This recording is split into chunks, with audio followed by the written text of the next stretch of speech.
Hi everyone, welcome to the course Complete Web Development from Scratch with the E2 PHP framework by Digitary. Digitary is a team of professional application developers with master degrees in IT and business administration and more than 15 years of experience in the industry and consulting. We have successfully solved real-life business problems by developing robust applications, but most fun to us is really teaching about coding and design software applications, which we have been focusing on during the last few years. The purpose of this course is to provide you with a complete training on web development using E2. We will guide you through all stages of a real development project, starting from requirement analysis and architectural design to implementations and testing. Together, we will create step-by-step a fully functioning web application with an advanced user experience. By the end of this course, you are going to be armed with skills and techniques to implement your own web applications to solve a specific business problem. In every part of this course, we will be focusing on a new aspect of web development. At first, we are going to set up a development environment for E2. Secondly, we will describe the business problem which we will solve using our web application. Once the problem is clear, we will design the application architecture, including the database. We're gonna focus on how to use modern techniques and architectural patterns as well. Next, we will implement different real-life use cases. For example, user registration with confirmations per SMS, by building a responsive user interface with Twitter Bootstrap and jQuery.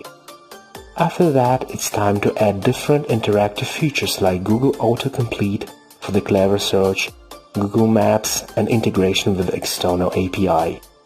Finally, we will write automated unit tests to stabilize your application, and we are going to finish up by discussing the overall progress. In order to get through this course, you should be familiar with some object-oriented programming principles.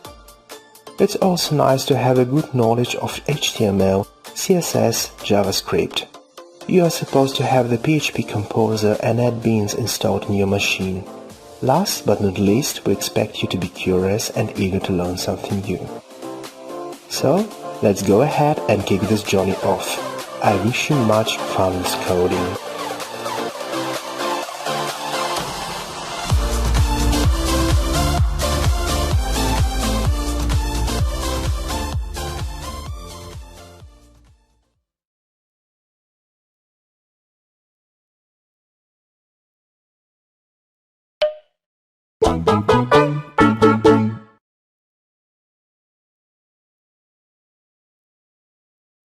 Hello everyone, in this video we will talk about the E2 license.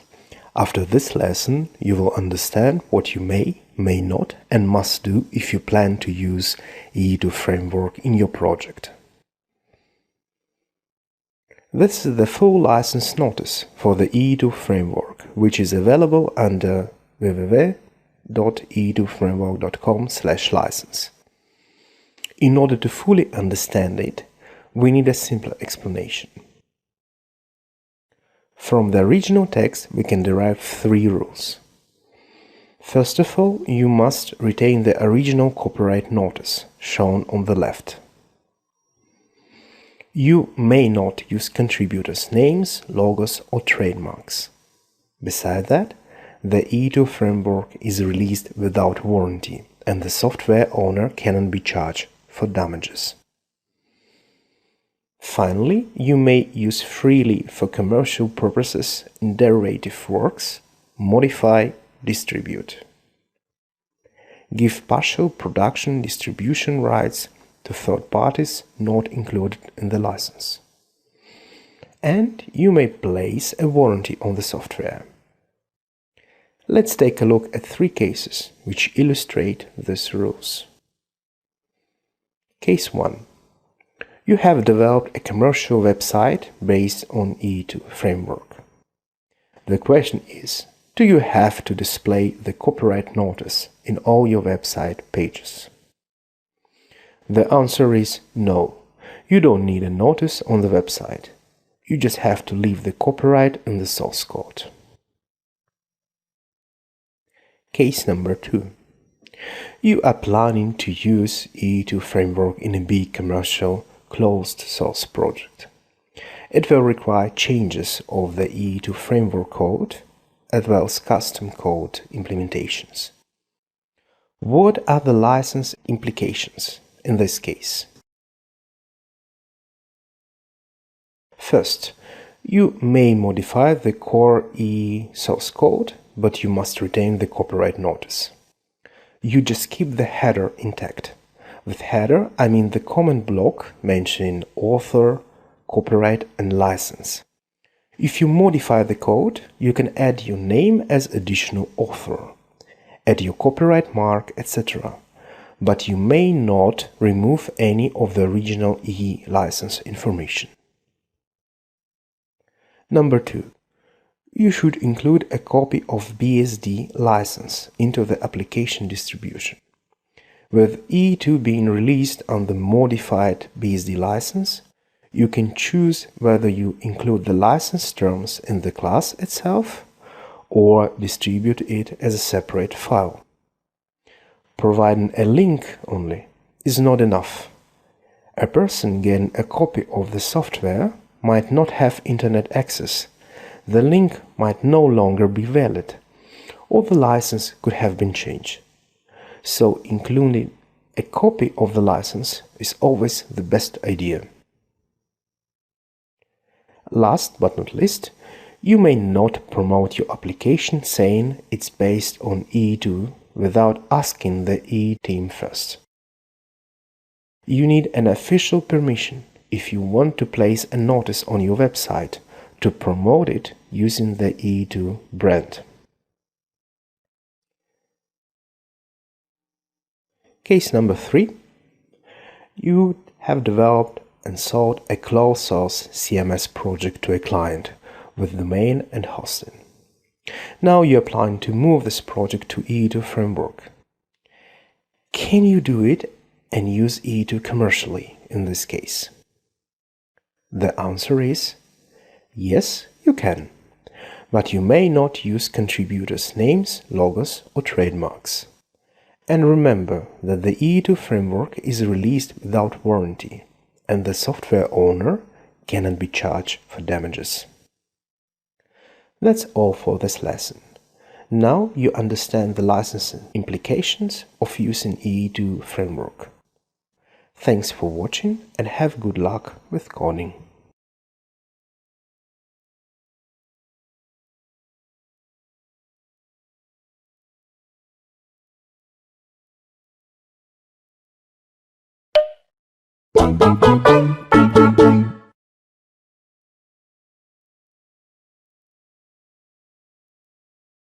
Hello, today we are going to talk about the installation of E2 framework. The installation is a very important step because it affects the entire web development process. Your job as a software developer will always start with configuring the environment for your projects. In this video, I'll guide you through the most important steps of the installation routine. First, we will install E2 framework with Composer. And then we will connect our project with our text editor, NetBeans in our case. I'm Lars from Digitary. Let's begin. Before we can start, make sure you have installed Web Development Environment, Composer, Database Design Tool, Web Browser with Live Debugging Extension, and of course Git Client. Let's take a closer look at E2 installation. You can Google E2 installation and just follow the first link Getting Started, Definitive Guide to E2. So here they suggest several ways to install it. You can install it via Composer, you can install it using an archive file, and there are also other installation options. In our case, we will use to install it with Composer. Let's open our shell first and navigate to our web server. So I installed my XAMPP. In my case, it's my web development environment. So my F, and then I have here XAMPP htdocs. So in htdocs, I have all my projects, and we will install it into htdocs. Let's first look if our composer is installed. We just type composer version. So as you can see, composer is installed. Now we can install our E2.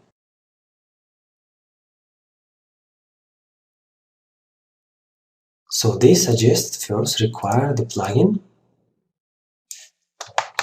I just copy and paste it.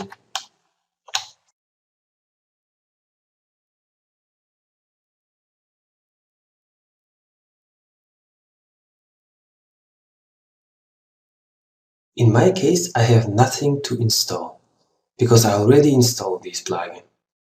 You will probably download it first. Now we can download our E2. So here we are creating project, downloading the last stable version of E, and we are downloading here the basic template. Here we should put the name of the folder. So we put here project, for example. It means in htdocs folder will be created new folder project, and all E files will be downloaded into this folder. So it can take some time. We will continue after everything is installed. So the installation is successful now. Now we can navigate to our project folder and see what happened there. So we have downloaded some files here. It looks first good. Let's see how it looks like in our browser. Before we can do this, we have to start our web server. In my case, it's XAMPP. For us, it's now enough if we just start Apache server, because we don't need database. And now we can just here go to localhost and just project. So we see the files here. For our project, entry point is web folder. So we just put here web additionally, and we can see that it works. So all the links, internal links are here also working. So these pages are now static. We will change them later. So the next step would be to connect our project to our NetBeans. Now we should create new project, PHP, and PHP application with existing sources. So we go next, then we navigate to our project folder, we open it and then finish. So as you can see here, we have a project and there are our files we have downloaded with our composer. About the structure, we will talk in the next lessons.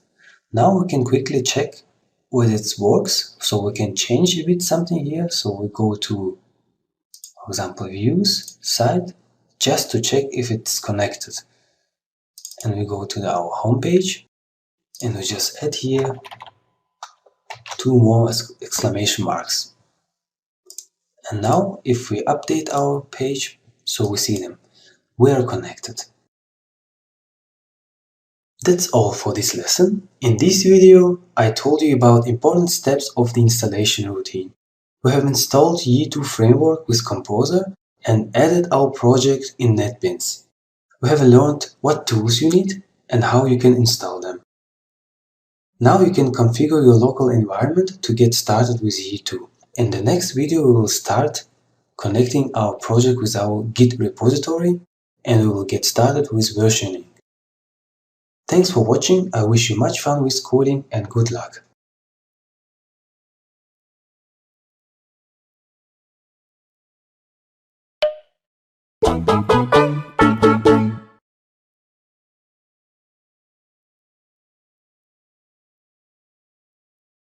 Hello! Today we are going to talk about Git, the most popular version control system nowadays.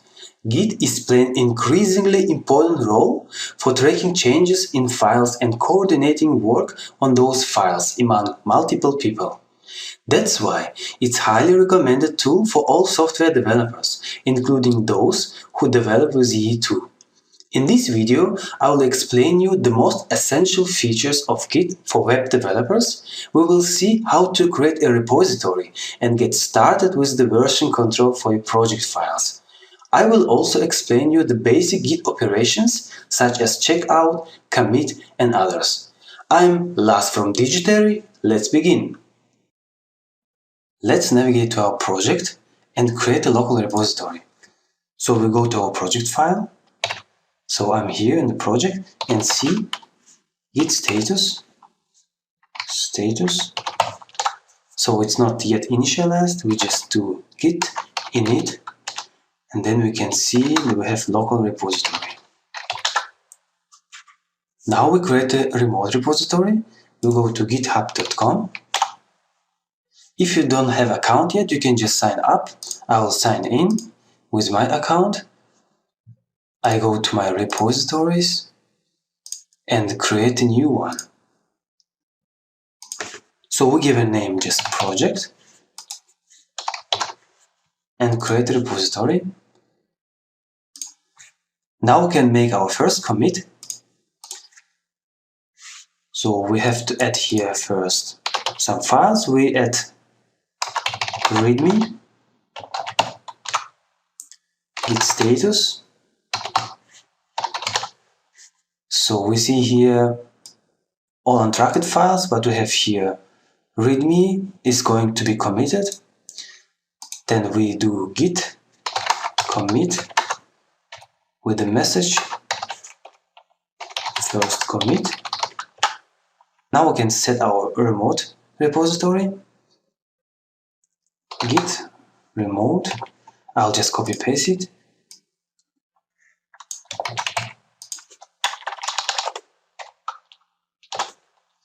And we can push changes. Git push origin to the master branch. Our username and password.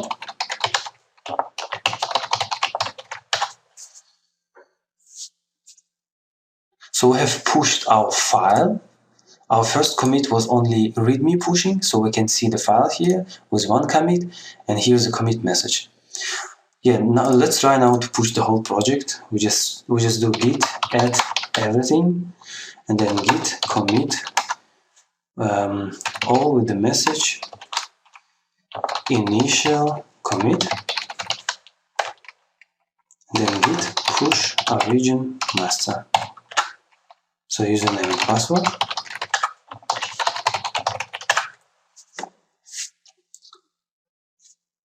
Yeah, it's committed, so we can see two commits here now. So we go to commits, we see initial commit and first commit, and we can also see the project files here.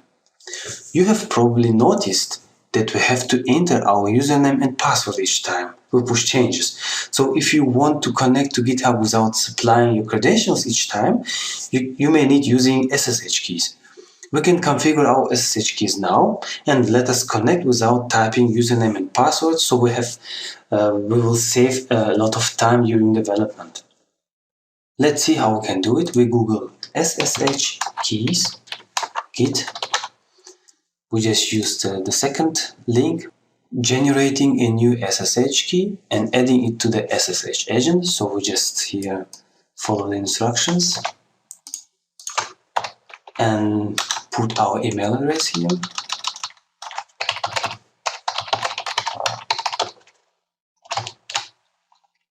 So it's generating public and private keys. I want to save it here. I have already generated it, so I'll just override it. So password, just enter. I don't need a password. We have generated our public and private keys. Let's take a look what can we do next here. So we are starting our SSH agent. We just make sure if it's running. It is running. We get ID here. and we are adding our private key.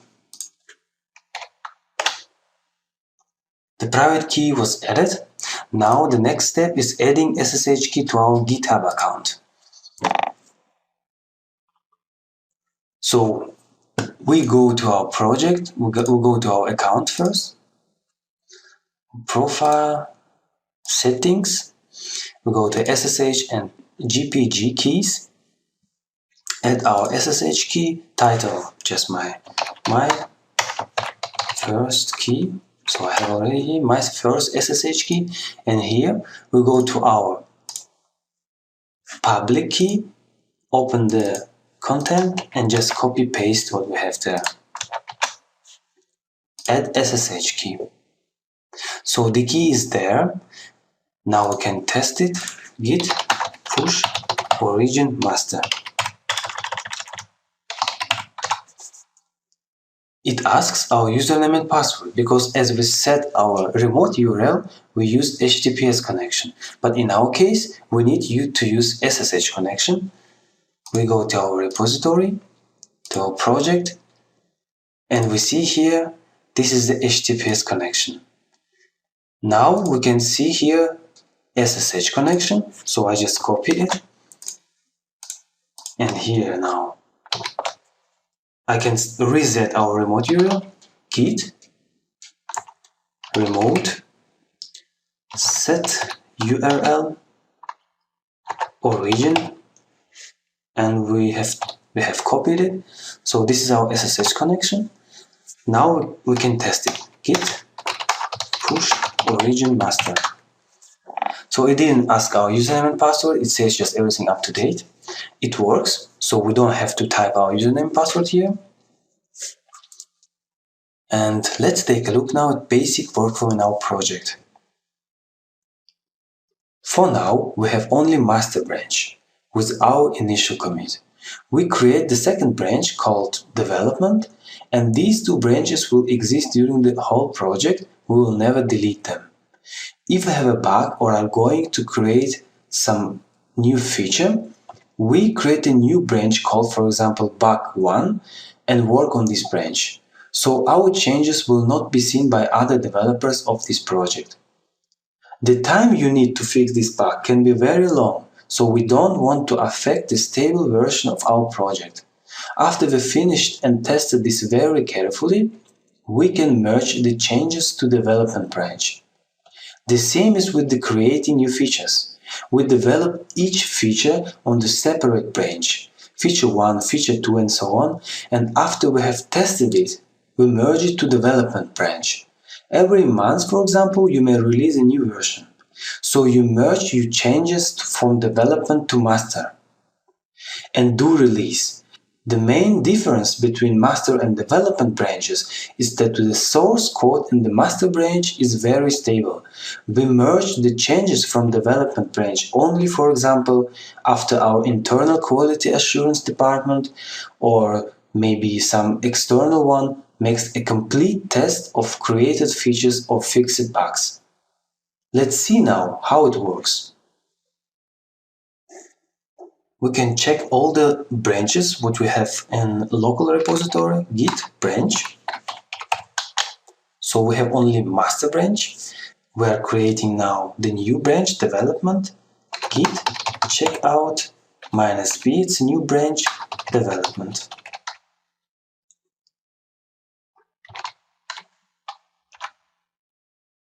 Now we can check the branches. So we have two branches now, master and development. Let's push our development branch, git push origin development.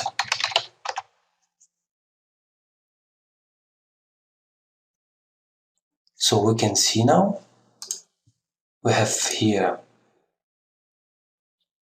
our project and we have two branches, branch master and branch development, which are the same now.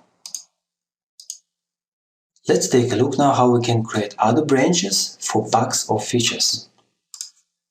We go to git checkout new branch, for example, bug 1. Now we go to our project files and say, for example, we have a bug, we have some typo. We go to views and our homepage and we say, for example, we have here the typo and we fix it. This is just example. We can see now the changed files, git status. So we see the index.php was changed. We add it to be committed and we commit it. Git commit with the message. We will say fixed typo on the homepage. And we push it, git push origin, so we push it to the branch, bug -1. So we can see it's pushed. We can check our remote repository now. We see the branch was committed 1 minute ago. And we can see here bug1 commits, fix typo on the homepage, and we can see what exactly was changed here. Let's say now we have tested this bug and want to merge to development. We go to our project, we say here bug1, compare and pull request, so we are requesting merge, we are creating pull request. So here we can see that this user wants to merge one commit into master. We don't want to merge into master, so we go to close pull request. So it's closed, it was refused. We go to project, then branches. We go to this branch and say create new pull request. And now we choose not master, but development. And then create pull request. So it's checking for ability to merge into development. Then we merge and we are merging it.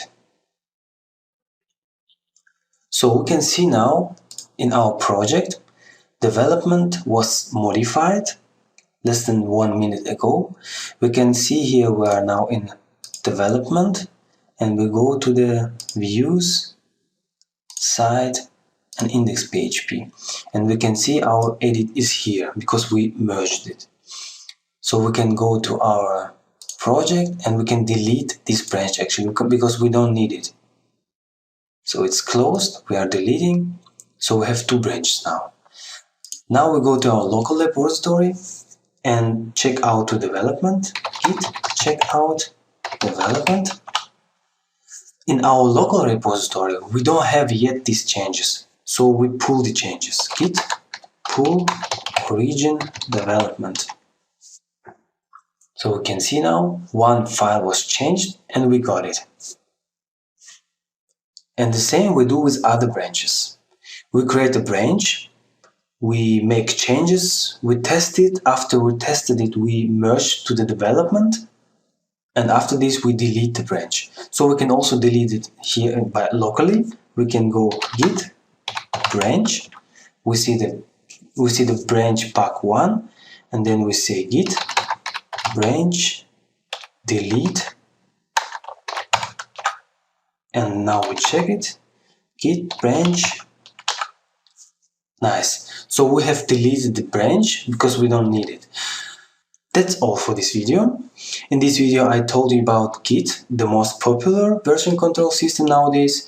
We have configured our local repository and remote one on the GitHub.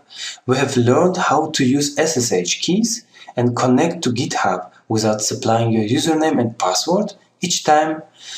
Last, I have explained you the basic Git operations. I would encourage you to use Git on all your projects and get the full advantage of the version control. Thanks for watching, I wish you much fun with coding and good luck!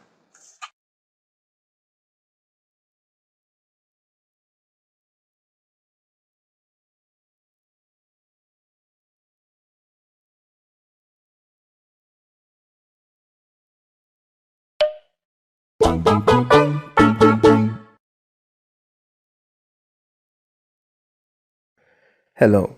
In this video I'm going to tell you about the project we base this course on. The best way to learn E2 framework is to take a real-life problem and collect experience from solving this problem. The first step in every project is to understand what the client wants and how the results should look like. In this video I will introduce you to a fictional client, Acme Corp, and explain the client requirements. I am Andrei from Digitary. Let's begin. Your client wants to start a ride-sharing business, similar to BlaBlaCar. The ride-share means that drivers and passengers can travel together between cities and split the costs of the trip. The client asks you to implement a website on E2. On the website, drivers can post information about their planned trip. Let's see what kind of information a driver can post on the website. It includes where the travel begins and ends, the travel date, how many persons a driver can take and for how much, and the contact information of the driver. The trip becomes available to other users once it's published. Passengers then will contact the driver and make a deal to travel together. Your client surely wants to make money. Therefore, there are free and paid plans. By default, a driver may publish one trip a month for free. For frequent travelers, there is a premium account option. It costs $9.99 a month and then can create as many trips as they want. In order to create premium plans, we need full information about the users. For this reason, all users must register and create a personal profile. The registration is possible via email or social media, such as Facebook, Twitter, and Google+. If the user provides a mobile phone number, it should be verified via SMS. That's all about business requirements. Now let's discuss the technical part. The client wants you to develop a full web solution.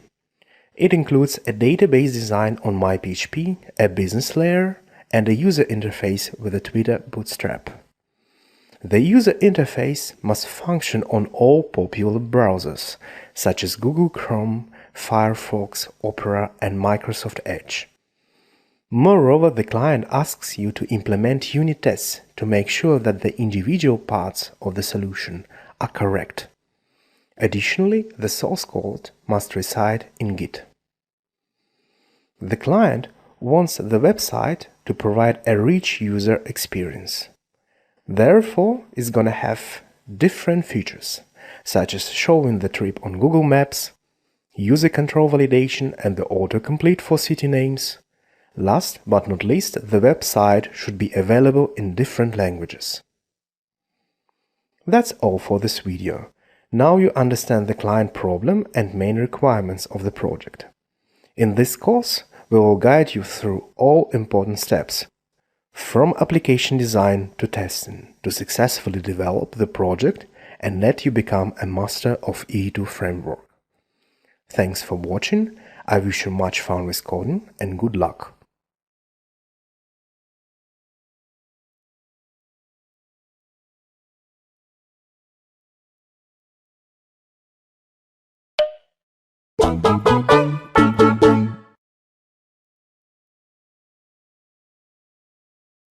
Hello everyone, today we are going to talk about the database design. I will explain you how to translate your client requirements into the database architecture. I'm Andrei from Digitary, let's begin. As you remember from the previous video, your client wants to start a car-sharing business. You talked to a client Acme and collected the following requirements. Every traveler can register on the website using her email address. Once registered, the user should verify her email address in order to start using the website. A user may specify contact email and phone number. Users may have several phone numbers. Every phone number should be verified via SMS. The user should type in a verification code sent to her number. Users may publish information about the planned trip, origin and destination place, travel date, number of empty seats, how long the trip takes, price for one seat, currency. The trip should expire after the travel date. Each place can be identified by its latitude, longitude, and the country. For every place, the language should be stored in the system. That will be used in Google search. Users may send internal messages to each other regarding the trip. All countries should be stored in the database. For each country, it should store the latitude, the longitude, and the phone code of the country. All currencies should be stored in the database along with the currency codes and size, for example, the dollar sign. That's all requirements that you have collected from the client. Sounds great, but what does it mean for our database architecture? Let's analyze the requirements step by step and extract useful information from each sentence. Every traveler can register on the website using her email address. It means that we should have an entity traveler or user in our database with the email address property. The user should verify her email address in order to start using the website. It means that each user has at least two states, unverified and verified. Additionally, we should store the verification code in the database. A user may specify contact email and phone number. Those are another two properties of the user entity to let other users contact our traveler. Normally, this information is enough to start building your database architecture. Each entity corresponds to a table in the database, and every property corresponds to columns. For the rest of the video, I will be using MySQL Workbench to illustrate how client requirements are translated into the database. In the normal development process, you should create database and all objects respectively, including tables, stored procedures, and functions. But I will save this time by providing you with a script, which you can find attached to this video. We select the script and execute it. Okay, it's done. We refresh the area and now we can see our Acme database with all entities, means tables, and their respective columns. In order to understand how client requirements have been translated into specific objects, we use reverse engineering. We go to Database and click on Reverse Engineering. Next, we select the Acme database.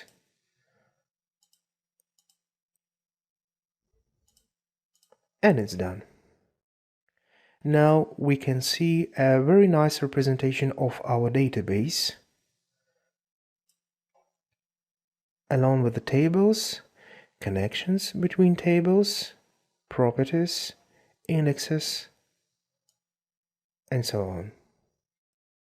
Let's go back to our first requirement. Every traveler, means user, can register on the website using her email address. Once registered, the user should verify her email address, means two states, verified and unverified, and two additional properties, contact email and contact phone number.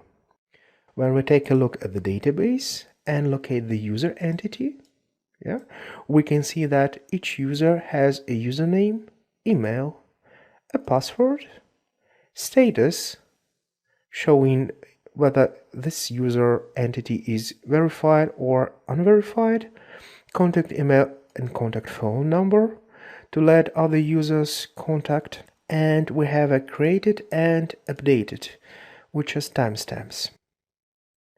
I would like to draw attention specifically to the data types. As you can see, varchar60 is selected for the unique identifier of the user. Varchar means a symbolic string containing 60 symbols. As a status, we take tiny int of 4. At the contact email, there are bits indicating that the contact email or contact phone number are visible to other users. For created and updated, we selected a timestamp showing the exact date and time when the user record was created or updated, respectively. Let's take a closer look at the second requirement. User may have several phone numbers. Users and phone numbers. Every phone number should be verified via SMS. Should be verified.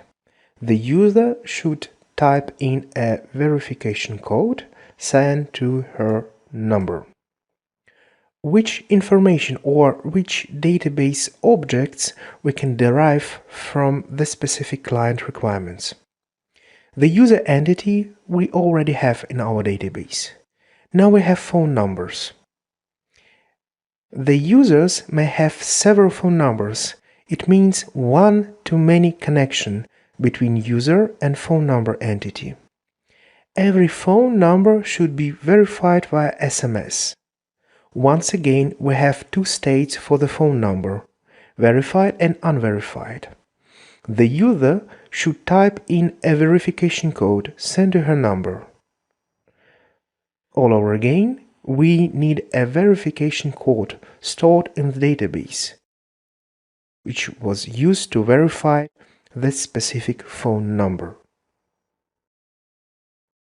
Let's see how the second client requirement is translated into the database design. We switch back to MySQL Workbench and locate our phone number entity. I will put it next to user to understand the connection. So each entity phone number, which is represented by the table in the database, has the following columns. User ID, which uniquely connects each phone number to the user. Since we have user ID column in the phone number, then the user could have several phone numbers respectively. That's very important because the connection between user and phone number is one-to-many. Then we have a country ID in order to connect the phone number to a specific country. That will be useful for the future when we have different phone numbers with a different country codes. We have a number, obviously, a verification code. If you remember, each phone number should be verified. Then we have a verified column at the type of bit, which means 0 or 1, verified or 1 unverified. We have another column, active, which is to indicate that the phone number is active or not.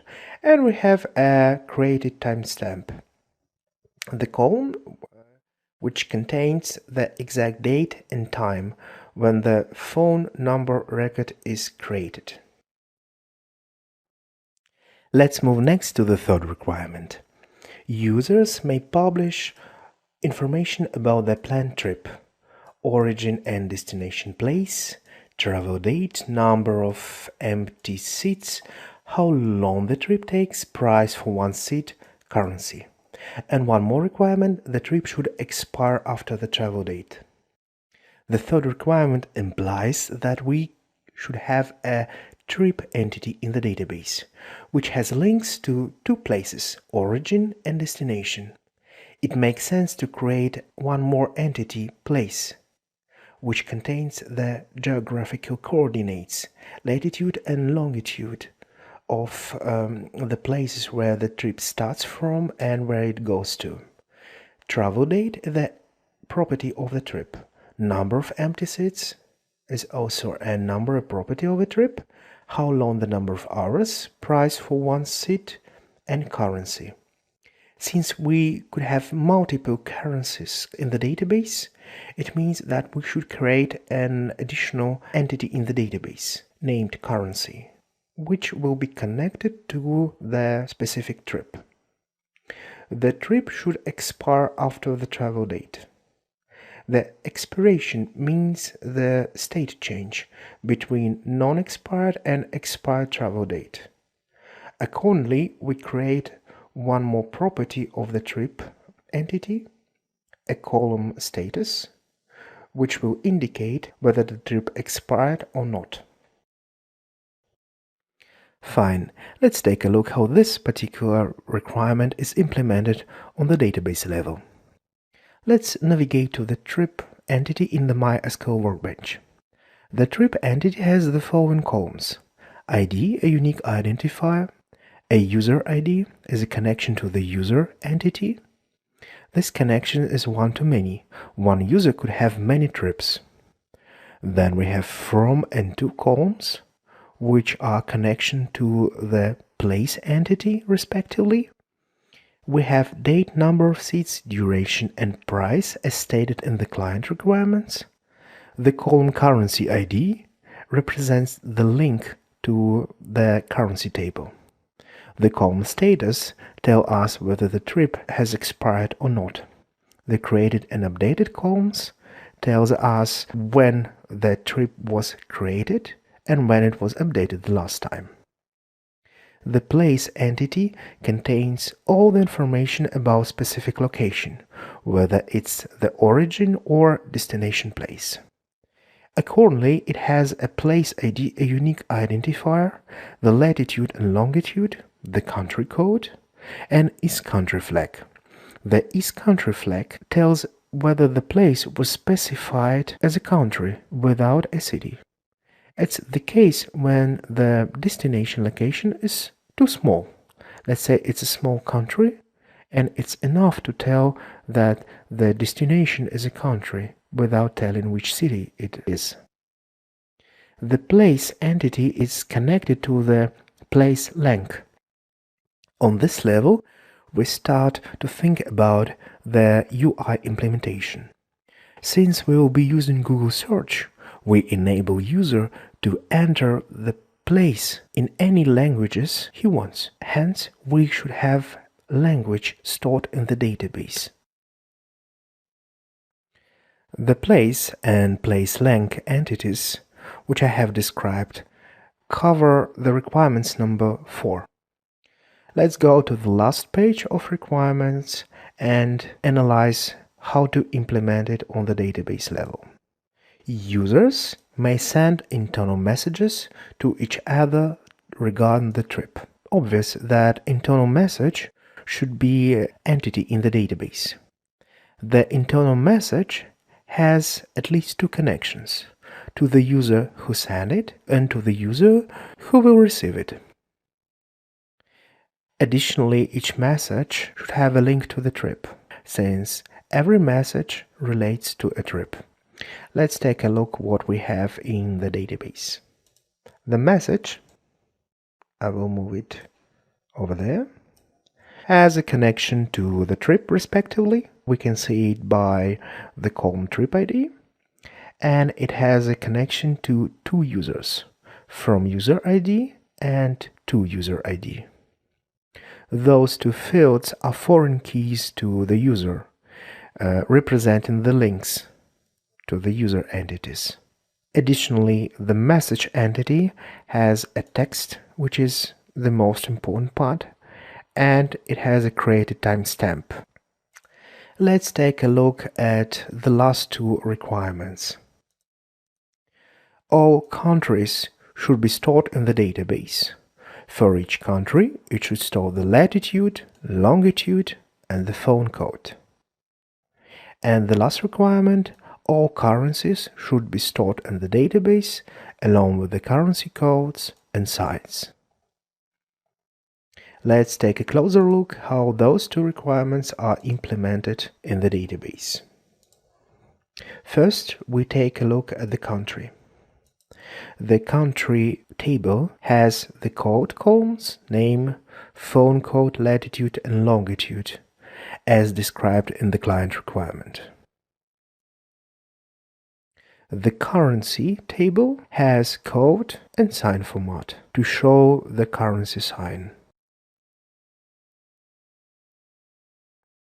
That's all for today. Now that you know how to derive the database design from the client requirements, you can use this knowledge effectively on all your E2 projects. Thank you very much and see you next time.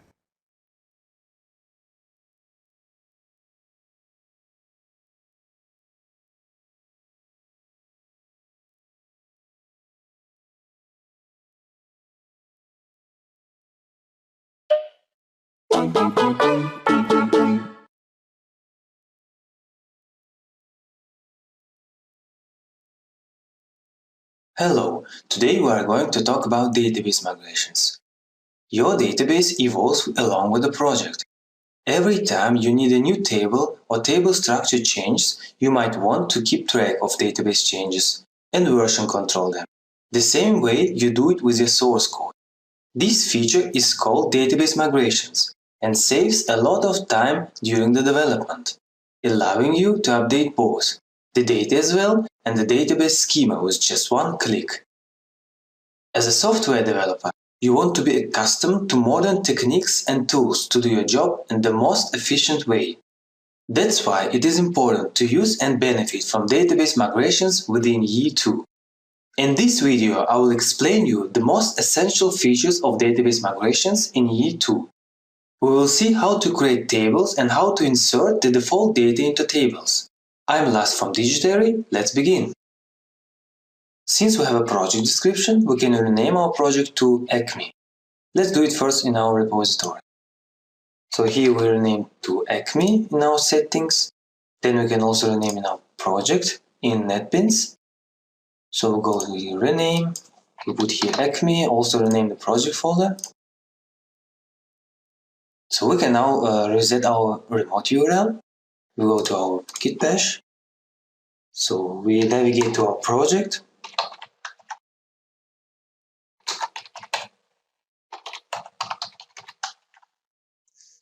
Git remote set URL origin.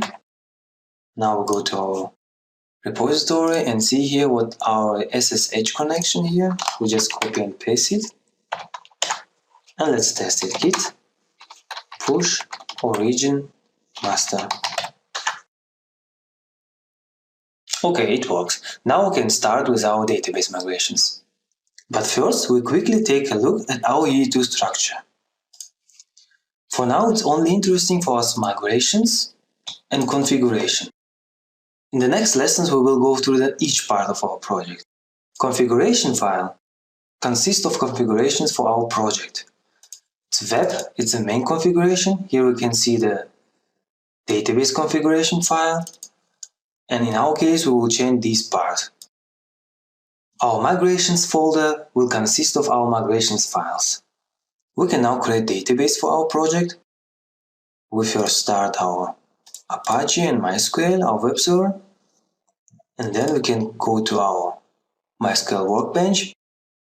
And the last lesson we created acme_db with our tables. In this lesson we will create new tables and new database. Database we will call Acme. So we create a new schema. We call it Acme. And the collation will be UTF-8 Unicode CI. Apply. Create. Now we can, in our NetBeans, change this part. Database name, we already know it. It's Acme. We are using localhost. So please pay attention also on your username and password. So in my case, it's root and I have no password. Let's see now how we use migrations in our E2. We go to E2 migrations. And here we can see we use ye, migrate, create, and then we say the migration name. It's not just table name because it's possible that we are deleting table or adding column. That's why we have to say what are we doing. So we say create table and the table name is news. Let's choose some simple table. Let's say it's place. We can see the structure of this table. So it has no foreign keys. It's just one index. It's primary key. So here we can start with this table. So we go to ye, we migrate, create, and here create table, we say table, and then we say place. So it is asking us whether to create this PHP file, we say yes. So migration was created successfully. We can see the file here. This is our migration file for our place table, for our creating table. Each migration file consists of up and down functions. So we mainly say in up what we want to migrate or what we want to change. In down we say how we want to revert it. If we are creating table in up, we should remove this table in down. If we are creating some column, we will just remove this column in down. If we are changing some column, then we will revert our changes in down. So let's create migration for our place table.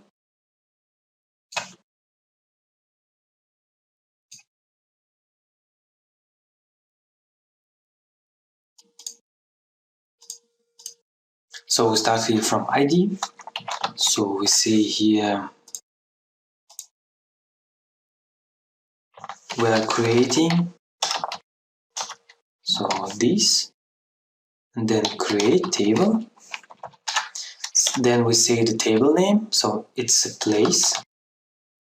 And now columns, we say what kind of columns we have. So the first column is ID, which is primary key. We just use, every time we use this. So we can also here see the tooltip. So this primary key, and it's also unsigned. So the second column is place ID. It is also then this, and it's a string. And we see here how long is it. So it's 45, and it's not null. It's not null. Not null. The next one is latitude. This is also string. Also 45, and also not null. So we can copy it. For longitude is also the same. Then we have country code. So it is varchar 2, and here we have country code,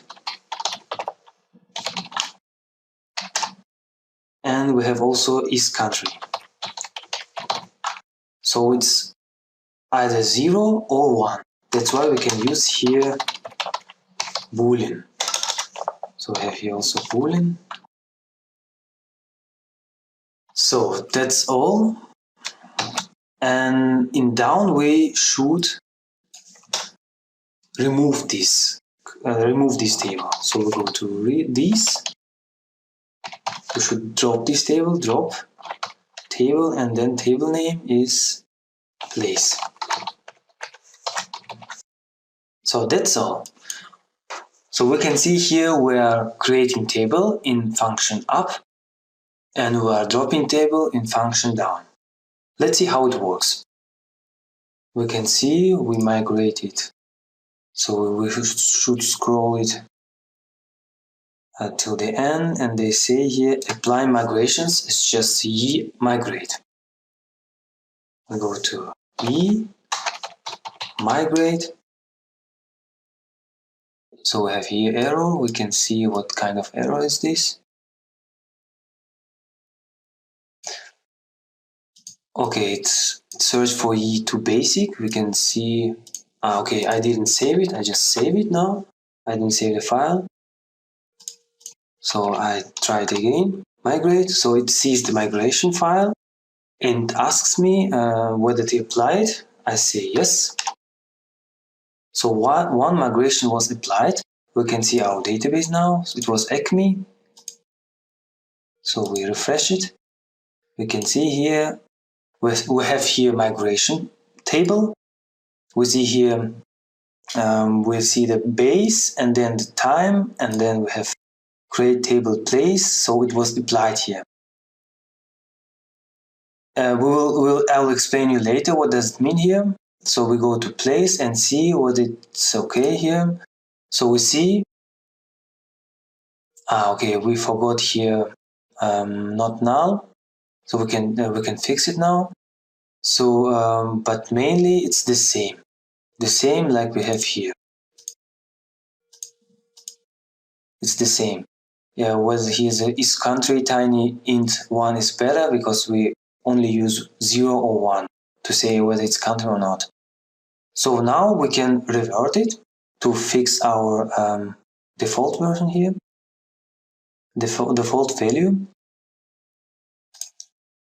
So we go to git bash and say migrate down. Yes, I want to revert it. We can see what happened here. So we don't have this table. In migration, I have only base and reverted one. We see that it didn't happen. So we go here and in our migration file we use not null, and now we can migrate again. We see it works. So we refresh it and see. Okay, let's go to the next table. So it's place length, for example. We close others. So we see here also we have now foreign key. We have here 2 indexes and only 5 columns. Let's create a migration for place length table. So we go to E2, migrate, create table, place length. Yes. We have a file now. We can see here. So let's see. We have this create table. Table name is place length, and we have the following columns here. ID. So ID is a primary key. So we say it's primary key. It's unsigned.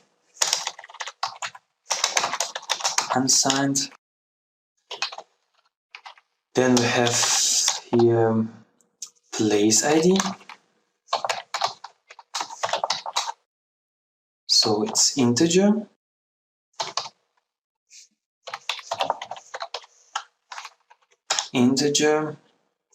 And it is unsigned. Then we have locality. So we know already it's how to specify strings. Chars string, here's 45. So not null. Here's also not null. We can also just copy it, because for country we have the same. It's a country name actually, country string 45, and then we have language code. So it's country code, whether it's English or Russian or whatever. Language. So we say here, we just copy here. We say it's 2, not null. And in down, we just drop the table. And table name is, I just copy it. So we're dropping this table. Now we should not forget to create indexes and foreign keys. So here it's very important to create first table, then index, and then foreign key. So we go now first.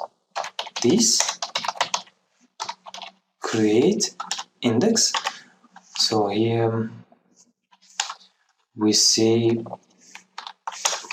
no, first the index name, So index name, we can say it's index, and then it's for example, table name, place, length. It's completely up to you what index name you want to give, but you must be consistent and must be unique within the database. I call it always index, and then I say the table name, and then I say column name, and then the another table. So when we are specifying index, and we also say the table, it's a place. The current table means place, length, and then we say the column. It's a place ID. So we can also write it in one lane.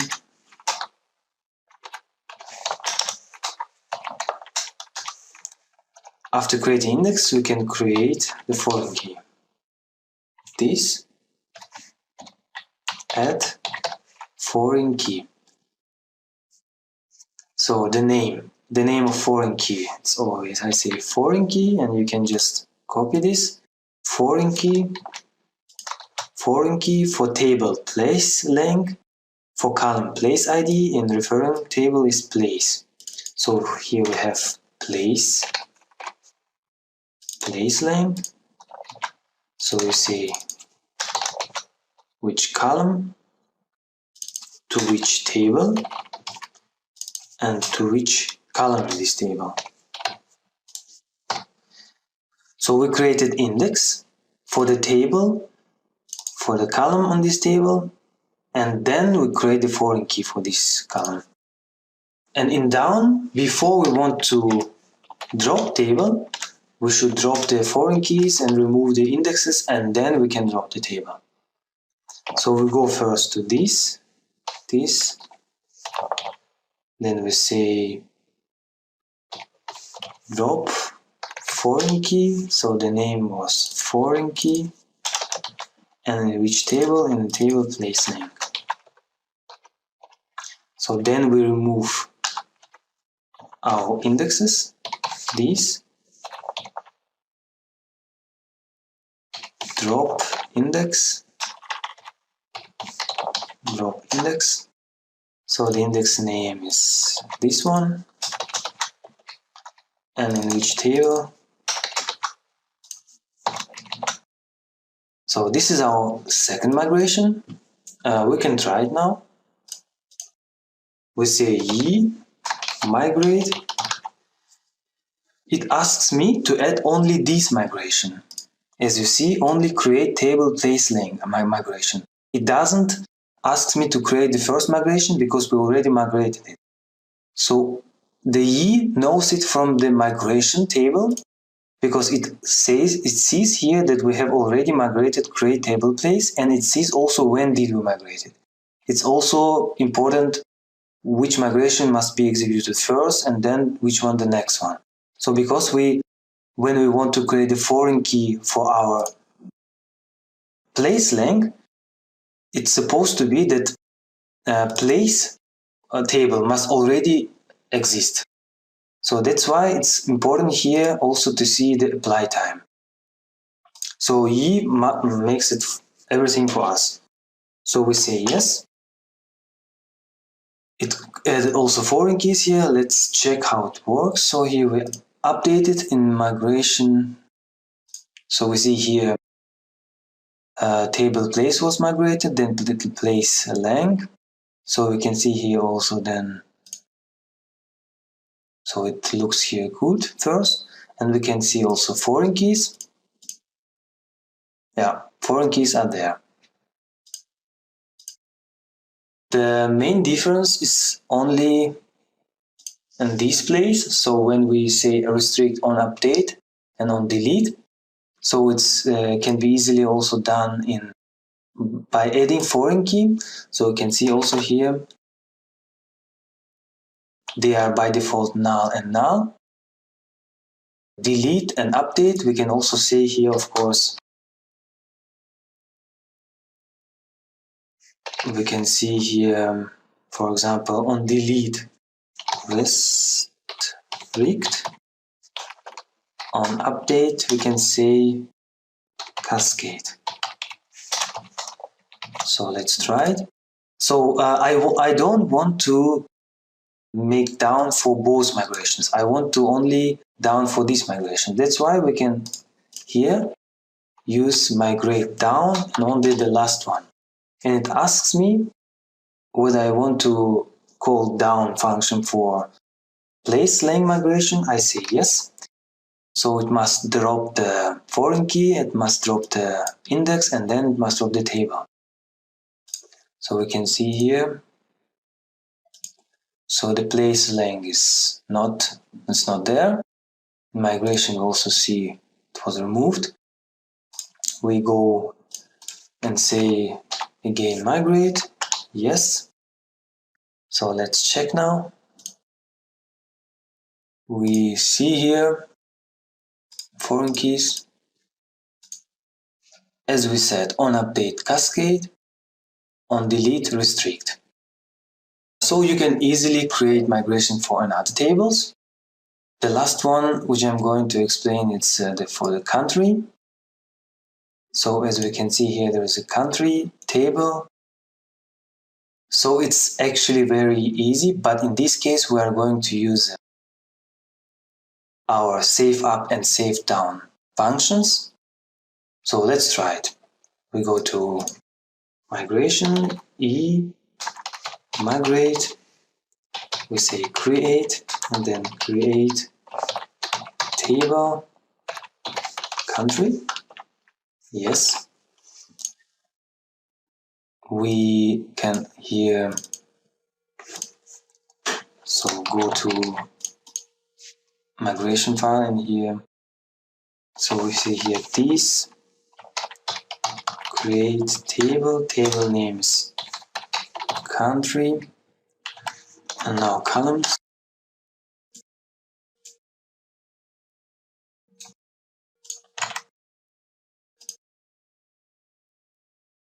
So we create ID,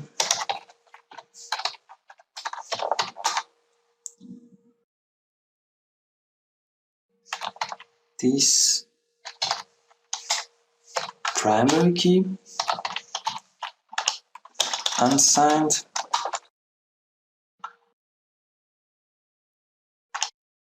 then we have here code,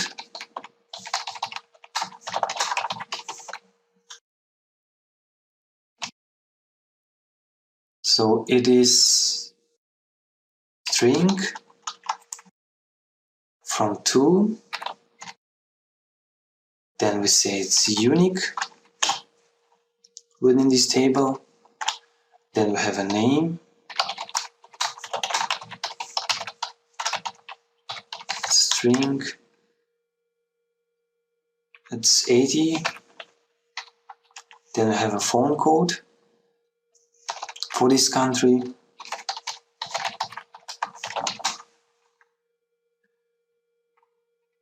it is integer, okay, this integer,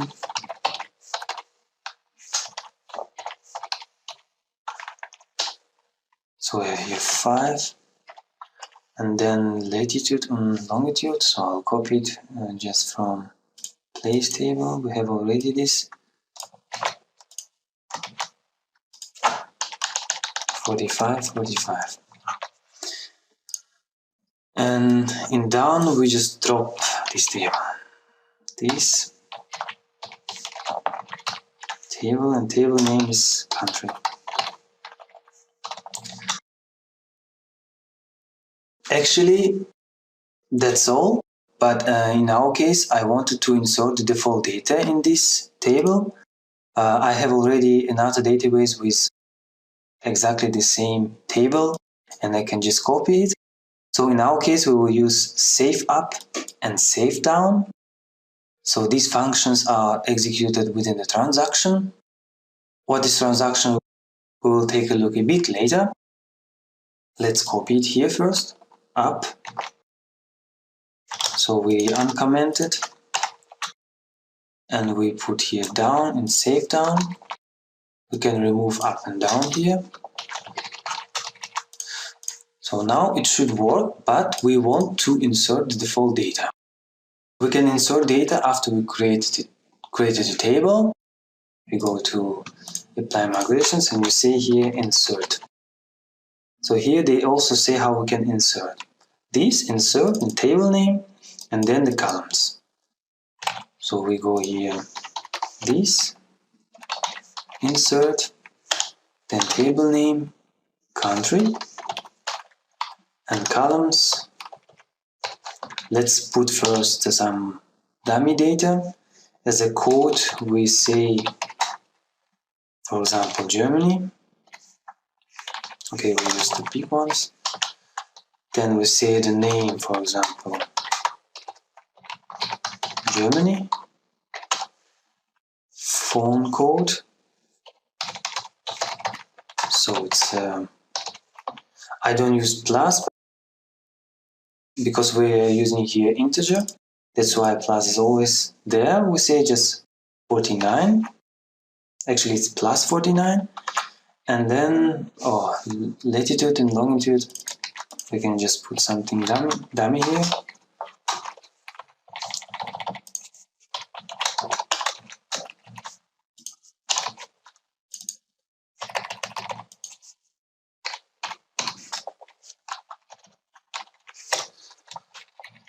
So the ID will be inserted automatically. And before we want to drop table, it would be good to delete this first. And that's why we say this delete table and then condition. We are deleting from country. All these data are dummy data, so we should delete dummy data before we want to drop the table. So conditions are here, for example, code. Code is unique, that's why I can use like this. Now we can try it. We say git migrate. It asks us to migrate the country table, and then we can see here country table was migrated, and here we also see the default data. Now we can revert the last migration. Yes. So now it would be interesting to see how we can insert several entries. Insert only works for the single entry. For this case, we're gonna use this batch insert, table, columns, and rows. So we specify here country, we specify here columns, we say ID, code, name, phone code, latitude, longitude. And then we specify here the rows. As you can see here, I'm specifying here ID because it's now easier for me to copy paste it, but actually you don't have to specify ID here because it's auto incrementing here. I will just copy and paste from my table from another project. You can also get this from my GitHub account. So here we have all countries now, and of course we should delete them. But in our case, we don't know how to delete all of them. Of course, I also can here to delete a single one, but we just say here delete everything from country. So let's test it now. We say migrate, yes, and then we can now refresh it and see here So our countries are there. Just test how it works, how to revert it. Migrate down the last one. Yes. Yes, we can see it was deleted, and then drop table was also successful. Okay. Let's talk about now save down and save up. So we can see here everything what's done inside this save up function. It's done in transactions. Transactions are first of all needed when execution of multiple SQL statements stops and the operations are uncompleted. Transactions help to recover from a failure and keep the database consistent. Let's quickly see how it works. We start transactions, which has, for example, several SQL statements. Now imagine that one of SQL statements fails in the middle or in the end of your statements block. The transaction allows you to revert the changes made in the database before the specific erroneous statement, which breaks the execution. Thus, we ensure that the database never contains the result of partial operations. We have already migrated place and place length and country tables. The rest you can migrate and try it yourself. The SQL dump you will find attached to this video. And that's all for this lesson. In this video I told you about database migrations. We have created migrations for the database in our E2 project. Moreover, we took a look at database transactions and how to use them in migrations. Finally, we learned how to create tables and insert default data. Now you can employ database migrations for all your E2 projects and save a huge amount of time by controlling database changes and updating it in an easy and elegant way. I would encourage you to follow the course, where I will explain you the CRUD concept and tell you about many other exciting features of E2. Thanks for watching, I wish you much fun with coding and good luck!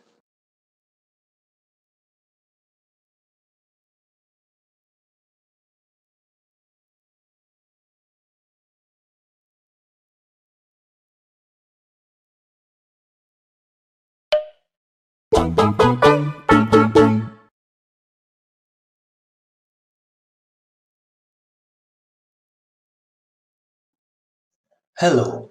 In this video I'm going to tell about CRUD, one of the most important architectural concepts in the web development and how it is implemented in E2 framework.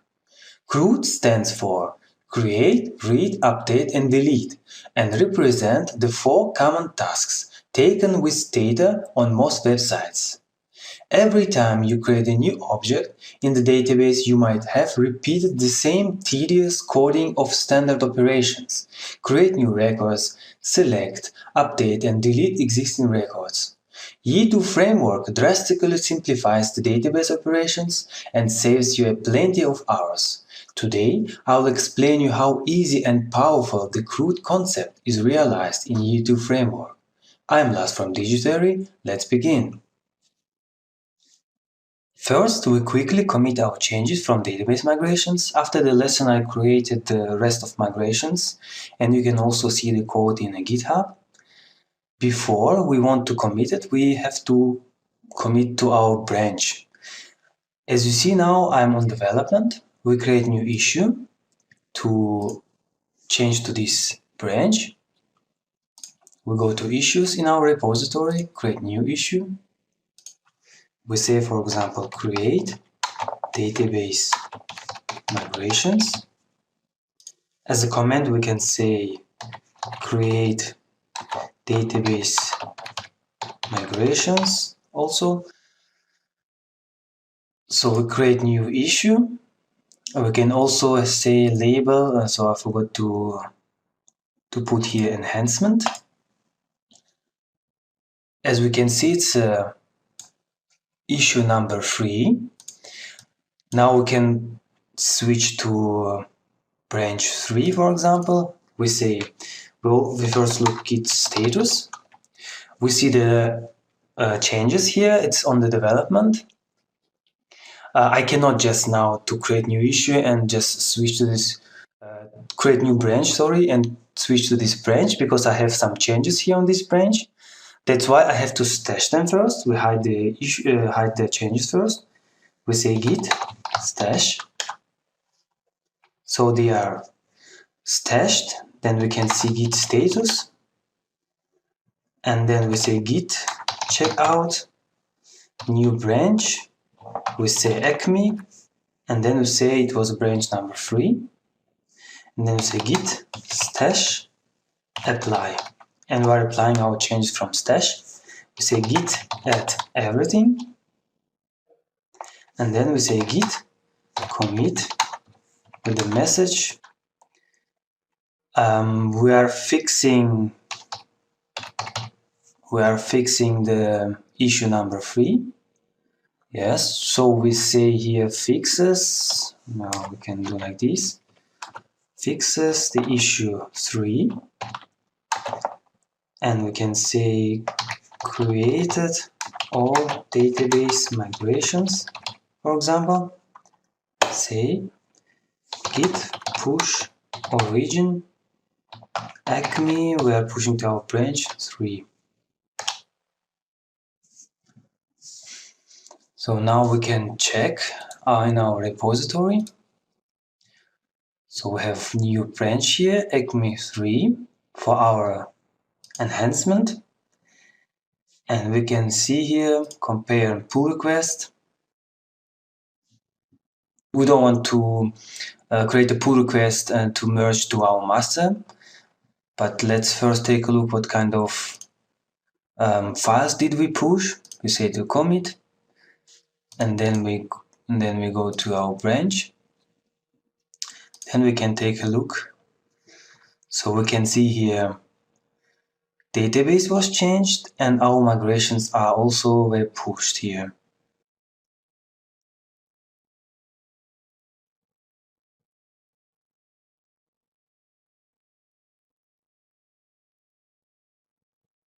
We can also see our migrations were pushed here. So we go to settings. We want to change the default branch. Default branch is a branch where we are going to create pull requests. To merge with this, we say it's development, update. Yes, we are updating to development. And then for this branch, we can create a pull request. We can see it's development now. We are creating pull request. For example, we have tested it and then we merge. We are merging now. And now in the issues, our issue was closed because we put in a commit message fixes number 3. So that's why it was automatically closed. And we can see here create database migrations, and I closed this issue with this commit, and we can go to the commit message to the commit and see how did we fix this issue. And then we can go to branches, and we don't need this branch anymore. We have merged it and we can delete this branch. So that's all for database migrations commit. Now we can create new issue, creating models. So we say create models, and then we say here create model for each table. And we say it's also enhancement, create. Then we go and here we say git checkout development. We delete our branch, git branch delete our branch, and then we say git pull origin development. So we are pulling now the migrations because in our local development branch we didn't have yet these changes. And now we'll create models for our tables. That's why we want to create it in our branch, we say git checkout new branch acme, it was a 5. And all the changes we do now, we do it in our new branch, and we will push this branch. Since we follow MVC architectural pattern in our E2 framework, it is important that we change our data in database only using our models. It means our models are responsible for creating, reading, updating, and deleting data, and each table must have one model. Let's create some simple model for our tables. Let's start from table place, for example. As we did also with migrations, we go to our project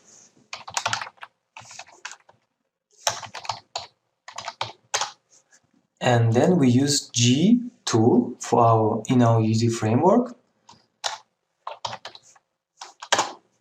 So G tool, it's a magical tool. As you can see, it creates a source code for us with just one click. As you can see here, we can create models, we can generate our CRUD operations, we can create controllers, forms, modules, and extensions. For us, now interesting is model creating. We say it's a place, so it sees the tables also. It creates for our table place.php file with the place class. Within the application models namespace, we will extend active record. This is the class responsible for manipulating data with database. And then we have also database connection. We don't use any table prefixes. We also want to have a relations there. We will see what does it mean. We are enabling also translation. And then we can preview. So let's see what will happen if we generate this file. So in the models folder will be new file created place.php within namespaces application models. As you remember, we have ID, place ID, latitude, longitude, country ID, and is country columns in this table. These are exactly the relations that we are enabled while creating model. We can see also here the place table. Here are some rules. As the not null rules, strings which are maximum 45 chars, or 2 chars here. So before we want to create or update a record in our database, these rules will be first proven. We have also here the attributes with translation here, and here comes the relation. Relations within other tables. We have one-to-many relation to place languages, place length. So using these columns, so we are going to first to place length table, and in this place length table we are finding the column which is foreign key and primary key in this table. We can also see the trips here. So this is from, this is to. Let's try to generate and see what happens. So new file was generated. We can see it here in the models place. So the file is here.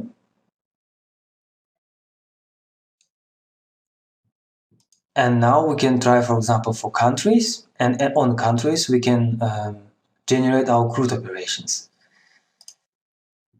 We can create new here. We say country, preview, generate. So with just one click we are creating the models. Country, as you can see here, we have one connection. We can see all 4 numbers are from this country. We can get it. And the place, so we have here place lengths, get trips, and get trip 0. So it makes sense here to rename it because it's completely up to you. It's just a code generator. It's up to you how to change it. We can say here, these are trips. So we have here place. And in trip, we have from and to, which are actually places. And here we can see get all from trips, for example, and here get to trips. And we can also change it here from trips and say to trips. Save.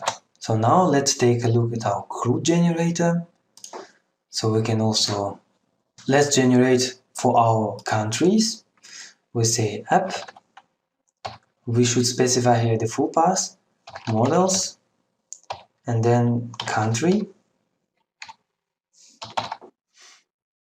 And then we say here the controller class is app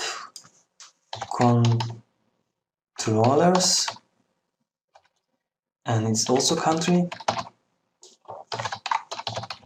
We say country controller, and we enable the translation preview. So as you can see here, we are creating the controller.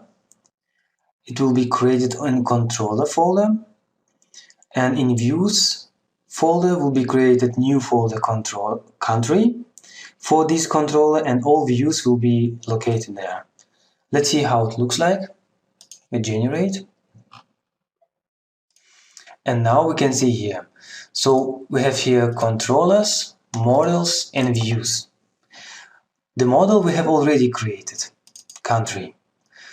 Now we have created the controller, country controller, and we also have created the views. So if we have here country controller, in views we have country folder. And all the views for this controller will be located in the folder country. We have here site controller, and we will have here site folder. And this layouts folder is main layout, as it's what you exactly see here. If you go to the home page, this is what you see. It's in from the layouts. We can use it from the layouts. The rest are controllers, and while creating new controllers, we will create also new folders here. So let's see how it works. We'll go to our website and see here, first of all, the link, the URL that we are using. The home page that you see here, it's from site controller action index in this controller. So let's see here, site controller, we have here action index, and it is just rendering index.php file from the view. We go to views, we go to site from the site controller, and we find the index.php. And everything what you see here, it's just HTML, it's the home page. If we want to see how our country's index looks like, we go to country and see here how we can manipulate data from country table. All these data are coming from our country table. We can see here all the countries, exactly what we had here in our country table. Let's see how it works. We create, for example, new country. I will create some non-existing country because we have all countries here. I say code, for example, I hope, for example, OO doesn't exist. Then we have name here, test country. So phone code is, for example, 777, and latitude and longitude. So new country was created, and we are now viewing this country. We can check it in our database. We just update it and see it must come at the end. Now let's see how our rules work in our model. We have here country and we have here rules. We have here, for example, code must be unique. Let's try to create a new country with existing code. We go to our project and say countries, create country. We have DE, then we say Germany, copy, and then we say the code also the same, for example, and longitude and latitude. We want to create it. It says that the DE has already been taken. So it works. Also we have here that the code is maximum 2 chars. We can also check it here. We try to put, for example, the third one. Okay, I cannot put. It means, yeah, I can't put it because it's also limiting from HTML. Let's try to. So we can see max length 2. Let's try to break it. We say 3, for example. Now we can put one more. And now just do like this. As you can see, here is also JavaScript. So it's like a triple checking. It's limiting our length from the HTML, from the input file. If I break it, it's also limiting from JavaScript. I cannot click on the create. Let's try to break the JavaScript too. We go to our model. We say, for example, 3, and we save it. We update this page. So in this page now it stays 3 as a max length. Now we can change it to 2, and when we press here create, so it will allow me to send this request, but then we will have another error from PHP. So for example, we say Germany here, then we say Germany copy, and then say 49. So now, as you can see, I can just create. So the error that you see now, it comes from PHP. We had already made one request, and this error that you see, it comes from PHP, from the EE framework, from the model. So how it works? Actually, we have here not just 3 times checking, but 4 times, because we have here the from HTML, we have here from JavaScript, we have also, before we want to save it, we also check in the model, and even if here you go through, you have also database. In database we have also put 2, so it never goes broken here. So and the same rules are here. Required, as you can see, required means that we cannot leave it empty. If I just remove it, as you can see, it asks me to put everywhere some values. And also as a phone code, we have here integer. It means I can't put here some text. If I put here some text, it says phone code must be an integer. If I put here the 5, it works. So this one was for our creating countries. Now let's try to delete our country that we created to test it. So we have here, so last page is the test country. We can delete it from here, we can view it, we can update it, we can change here, or we can just delete it directly. And then we delete it. And we can check in our database. I update the query here and you can see it was deleted. So now we can create all models that we need for our tables. As we can see here, the model user we have already in our project. So this user has already here also some simulating from database. So we are simulating that we have 2 users in database. It is made just to show you how the sessions works. So we can log in with these users. As you can see here, we have username and password, admin, for example. We say admin, and we can log in. So we can see here, now we're logged in as an admin.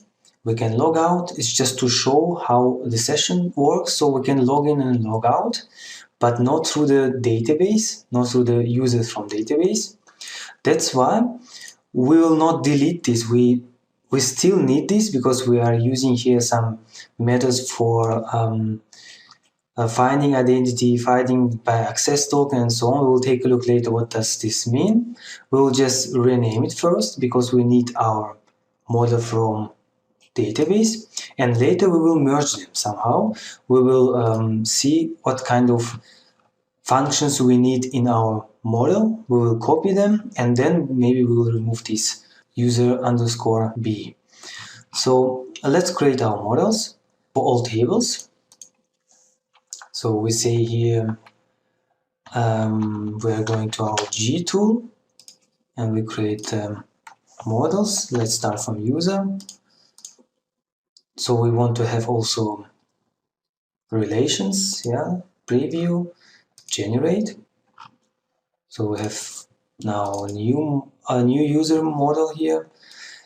Yeah, you can take a look at rules also here. We have here also the password, UID. It's a 60. Email must be unique. UID must be unique, and so on. And there are also some connections. So we have here also, we can rename it get from messages and get to messages. So we say here get from messages, get to messages. So we are saving it. So what kind of table we can? We have also currency. We create for currency, preview, generate. So here comes also currency with some rules and all trips where we are using this kind of currency. We can create message and then phone number, message, preview, create. So message was generated. Let me create all models first and then we will go on. So I created all models for our tables. In the next lessons we will take a closer look at our controllers, at how CRUD works and so on, from the source code point of view. Let's now commit our changes. Git status. So we see here our models. We say git add everything, git commit with the message. So we're fixing 5 and we created all models for tables, and we say also created country controller. So now we can push git push origin acme 5. So let's take a look at our repository. We go to acme. We see here acme 5 was committed. We compare and pull request. Able to merge. We are creating pull requests to merge with development. And for example, the test then we are confirming merging. It was merged. Now we can go to the branches and just delete this branch. So we have 3 branches. This branch we don't need anymore. And we have also 0 issues because the second issue was also closed. We can see here with this commit 30 seconds ago. And now we can also delete from the local repository. We first go git checkout, development, git branch delete acme 5 and git pull origin development. Now we're getting also our models. Yeah, that's all. In this video I told you about CRUD and its implementation E2 framework. Now you understand the principles and mechanisms how to CRUD generate the functions within E2. And as I said in the beginning, E2 framework drastically simplifies the database operations and saves you plenty of hours. I hope from now you will start using the full power of CRUD concept and take advantage of your project. Thank you for watching. I wish you much fun with coding and good luck.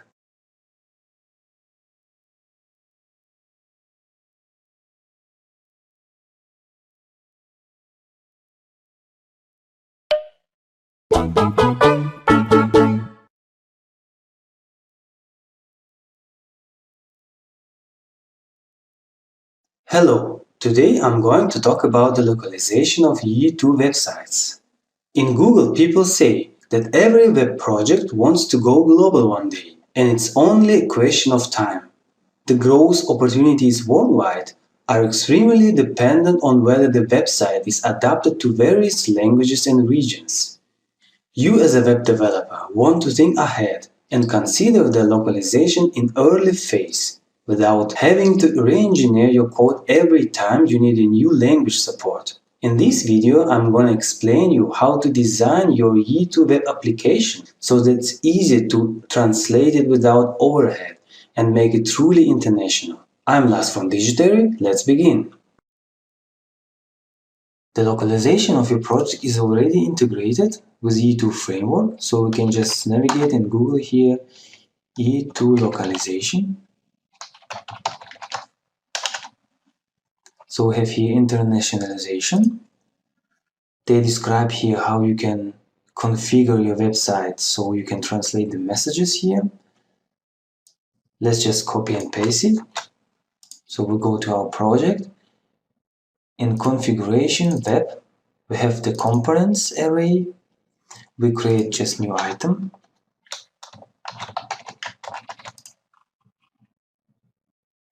As you can see here, we have here source language as English, American English.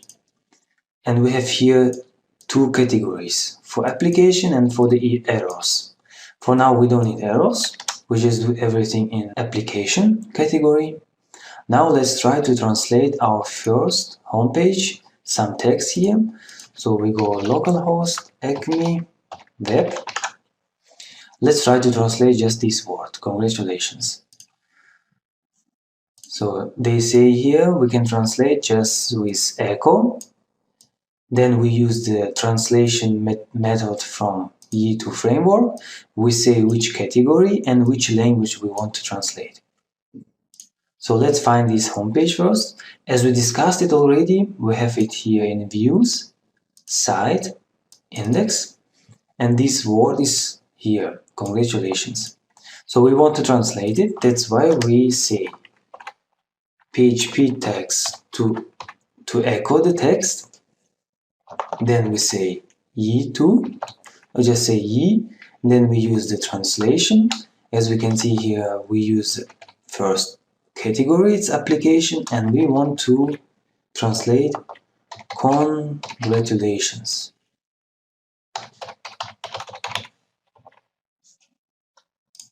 Congratulations. So when we translate the message or when we translate the text, we always translate from the source language. The text that you give here, it's supposed to be source language, and as you can see here, by default, source language is American English. That's why for E2 framework, the text that you send here, it's a source language, and it's supposed to be English United States. So that's why we can translate it. As you can see here in the web, we have to have app.php. So we have to have create new folder here. We just do new folder. We call it messages. Inside messages, we write the language code. So in our case, we want to use, for example, English United States. So we say create new folder. We say English United States. Inside this folder, we create the category as a PHP file, app.php. And in this PHP file, we just return the array of translations. So we say return array, translation as a key. So here must be the source language. It means, so this is key, and then here's the translation. As a translation, we can say with uppercase and with exclamation mark, for example. Now let's try and see what happens. So nothing happened. We see still here the key. Why do we see key here? Because as we said, the source language by default it's American English, and we are sending here the source language, and now current, so we can just see what language is set. We say echo the application language, so the current language. As you can see here, we see the now English United States is set here in our project. That's why it will not translate, because it's already American English. So just to see how it works, we create new language. So we say here, for example, German, Germany. And we say we have here also it must be folder. We create in messages new folder, German, Germany. And then we copy and paste the application here, application PHP, and say here, for example, ja, Glückwunsch. So congratulations in German.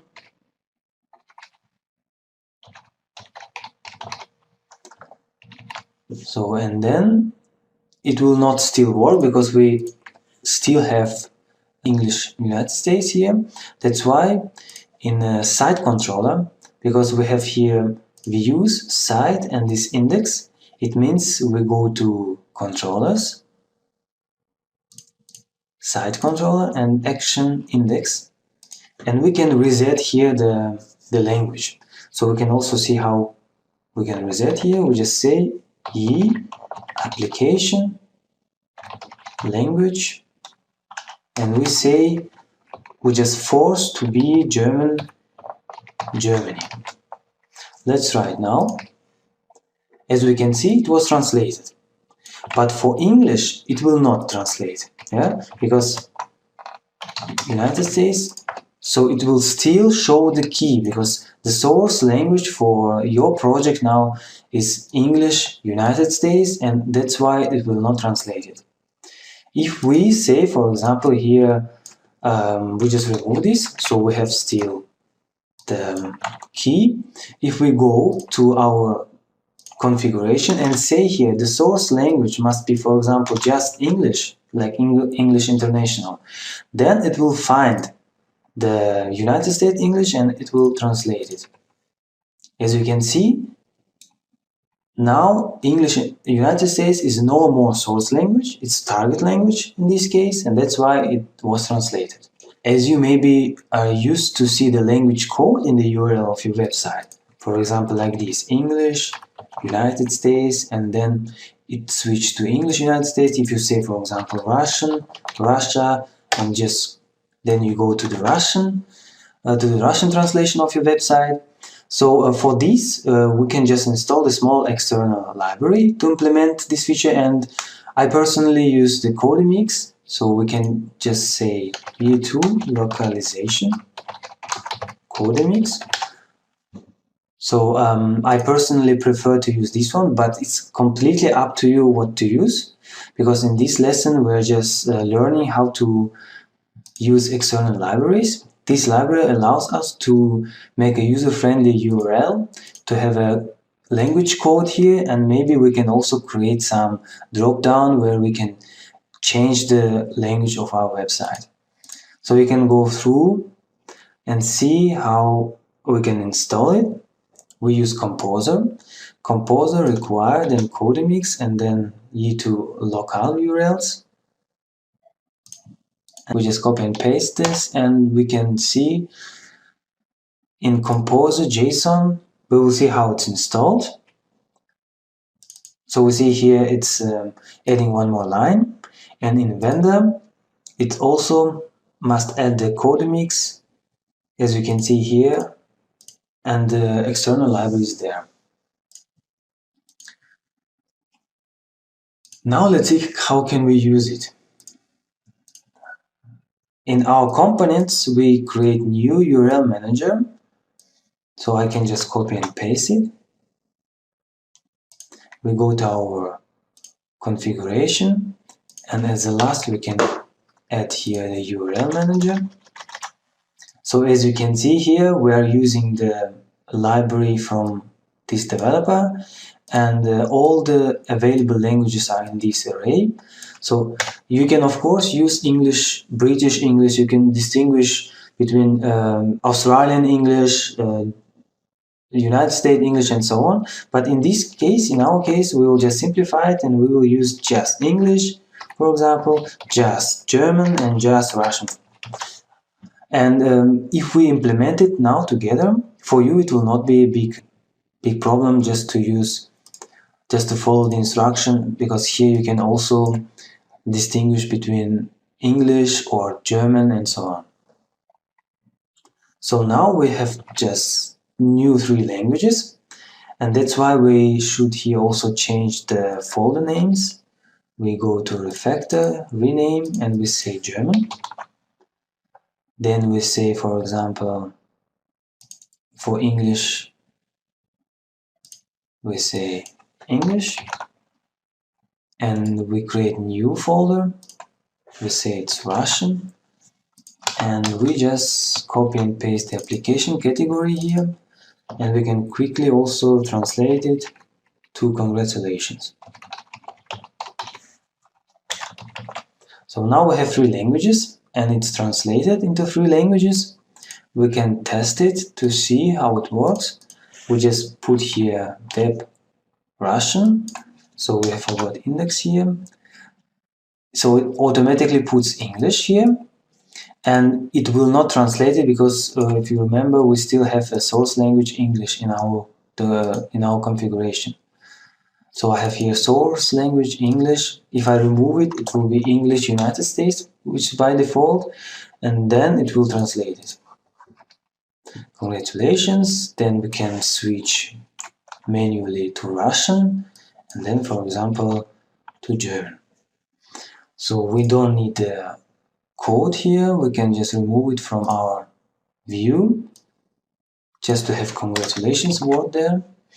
I also advise not to put the HTML text inside the translation. Of course, I could remove it here, for example, and put it into translation, like this. But just try to keep the HTML code outside of translation, because HTML code belongs to the views. Yeah, that's why I try to always put the HTML code outside of translation, and just to have translation words, translation text inside your translation files. So we remove the code, and now we see that if we change it manually in the URL, it works, but we actually still need to change something here a bit. We want to implement also some small drop-down widget where you can change with just mouse click. So this is possible because it's also provided here. If you scroll down, we can see example language selection widget. So we just copy and paste it, and we can see how we can use also widgets in our project. So our widget must be in our components folder. We create new folder. So we have created now messages. So, and same, we can create components and then finish. And inside this, we create a new PHP file. As you can see here, we create with name language dropdown.php.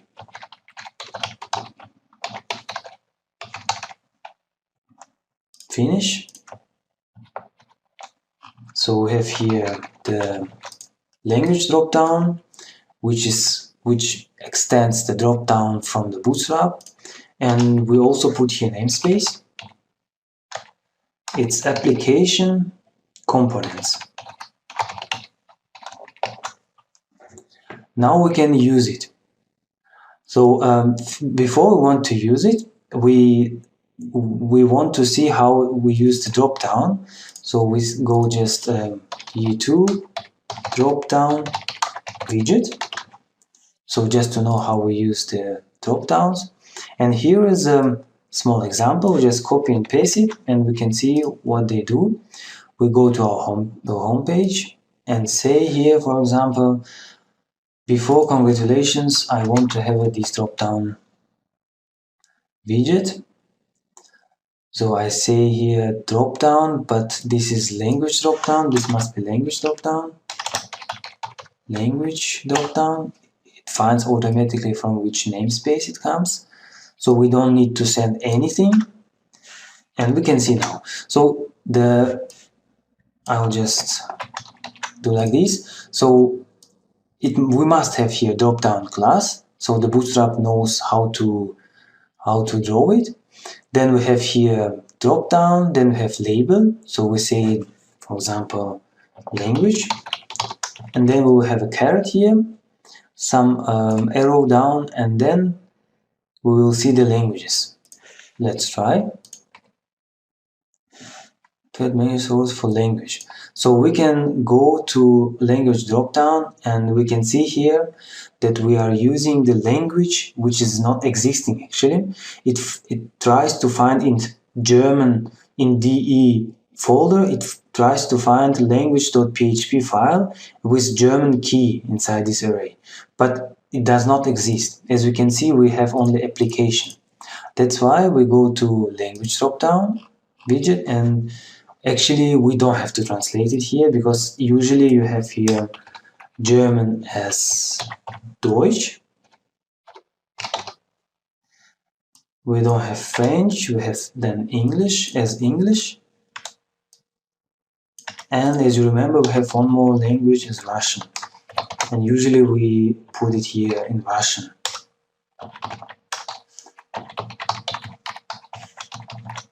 So now it should say it's okay. As you can see, we have here language. It's a label in our homepage. It's in our homepage, it's a label, and then comes the widget with the available languages. As you can see now, we have German and Russian, and it does not show the current because it's logically correct. Yeah, we don't want to switch to the current language. And if I press here German, we see the website is automatically translated, so we can see Russian also. So it works. But of course, this placing is not so good. I want to place it somewhere here, maybe in among menu items. So for example, we'll have home, about, contact, login, and then we will have the language drop-down.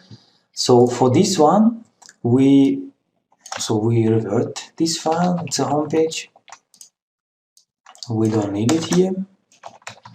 We want to have this language drop-down not only on the home page, but everywhere.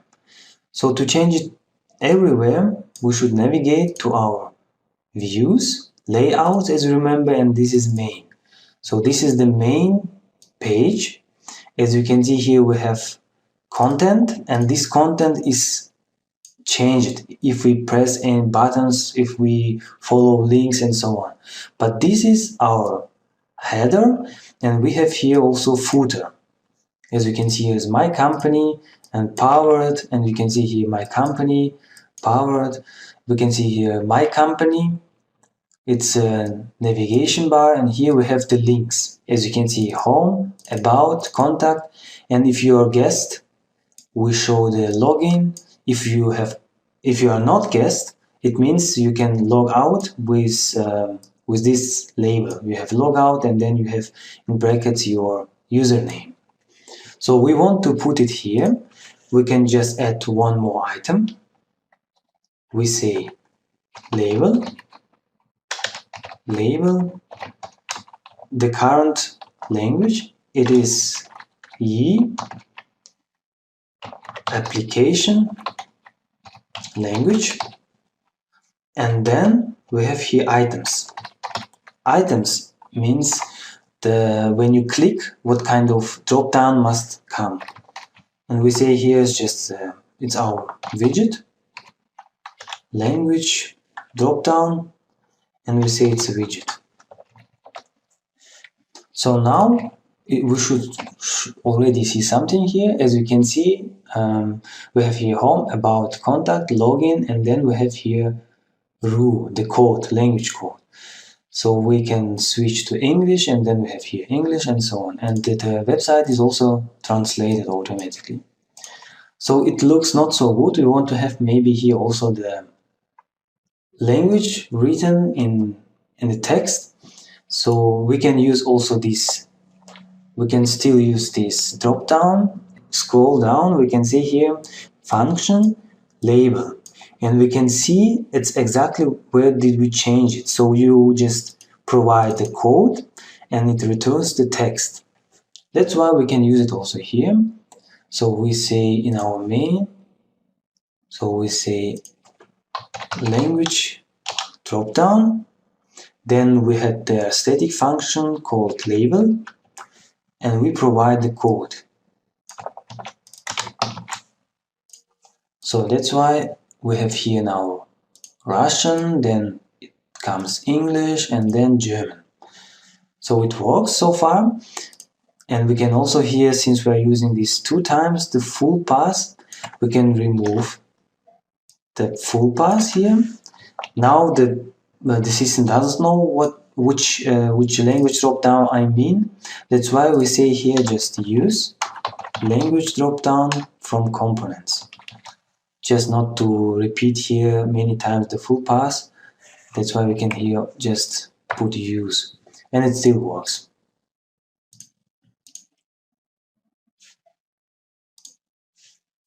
We can also try to translate the menu items here.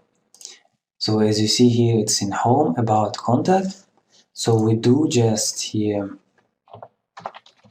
ye, then we use translation file from the category application, and the word is translation key is home. So the same we do for about, contact, login, and logout we can do it later. So about, we just do here. Then we have here contact and login. So I remove login here.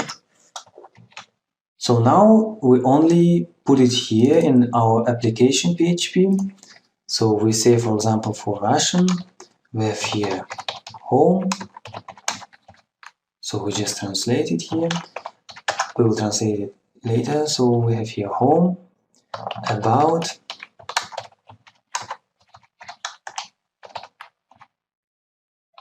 contact, and login.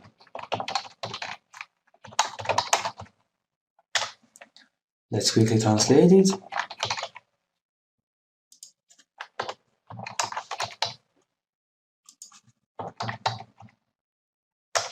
We say, for example, and for example, log in. I'll just copy this, and we can also translate for English.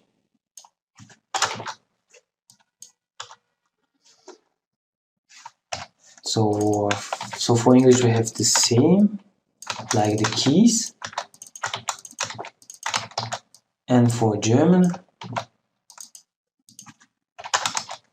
we can just also quickly translate it. We leave it home, home.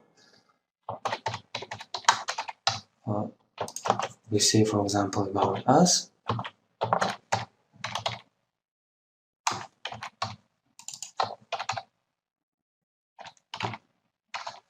And login, we say login. Unmailed. So we have translated just a small part of our project, and we can see how it works here.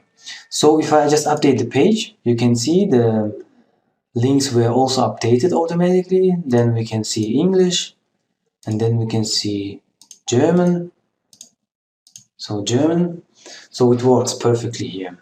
And the links are changed as well if we change the language. That's all for this time. In this video I have explained you how to design a U2 web application so that it's easier to adapt it to different languages and regions. Now you have the knowledge how to build an international website and use this knowledge for all your web projects. I hope that internationalization feature of the E2 framework will open new markets for your project and let your audience grow worldwide. Thanks for watching, I wish you much fun with coding and good luck!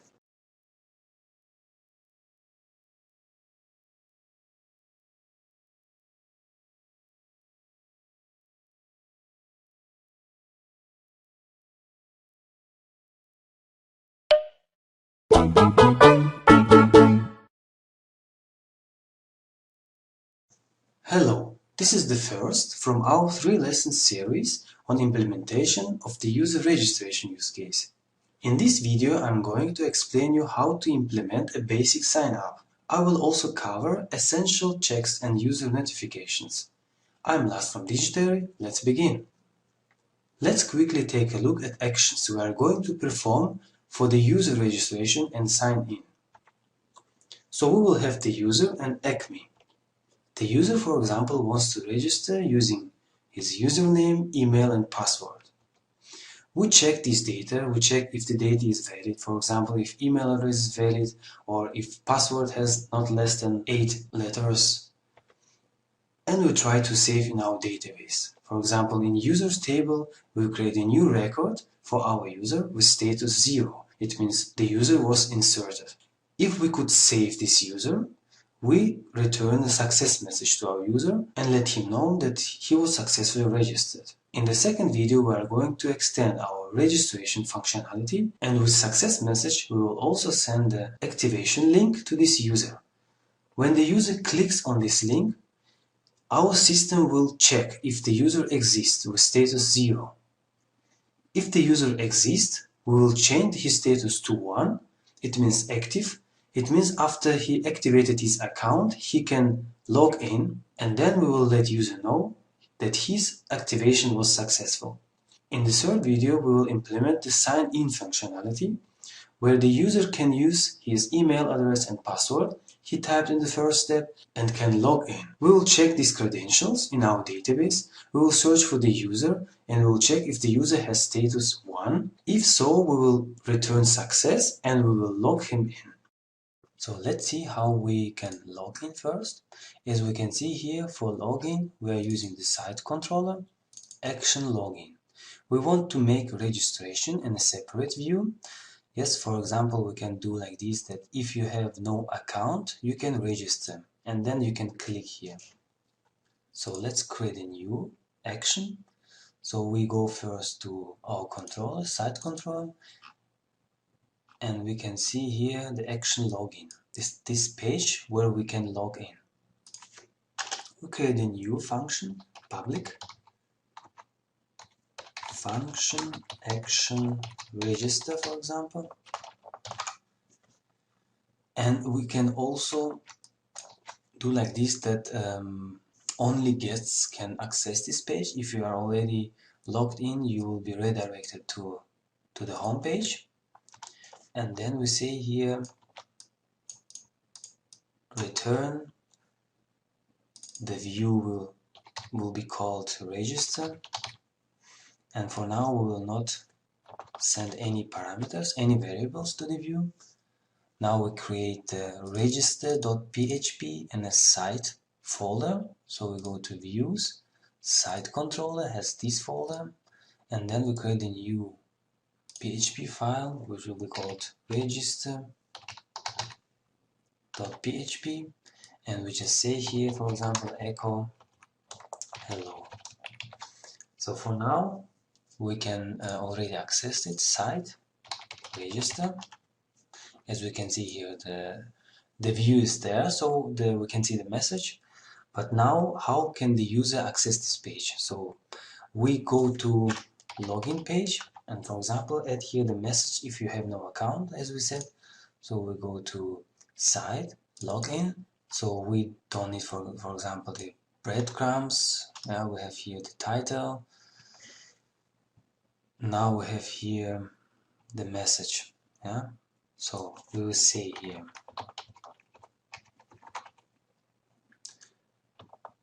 we translate our message. It will be also in category application, and we say here if no account you can register. So now we can create a key in our translations in messages, English, application, and we say here if you don't have account, and translate it if you do not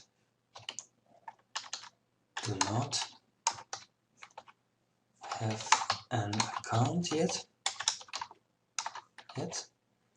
you can register. So this is the variable we send to the translation. As you can see here, it's not yet sent. That's why we will see here, if you don't have an account yet, you can register. So these variables we can send when we call the translation function from our EE framework, like a third parameter. First parameter is category, the second parameter is a message, and all these variables we can specify in the third parameter is an array. We say the register must be the link, so the link to the next page. So we say to the page of registration, we say HTML, it's a link. So with the text, we can also translate. We say, for example, it's a translation as well, the same category application, and we can say here register, and the URL will be, we specify site controller, and in this site controller we specify the register action. So now we can also translate the register and the application category, and we can say here, so it will be like this: if you don't have an account yet, you can sign up in Acme, for example, and it will be also displayed as a link. Let's see how it works. If you don't have an account yet, you can sign up in Acme. We click on this link and we are redirected to site to register, as we specified in the link.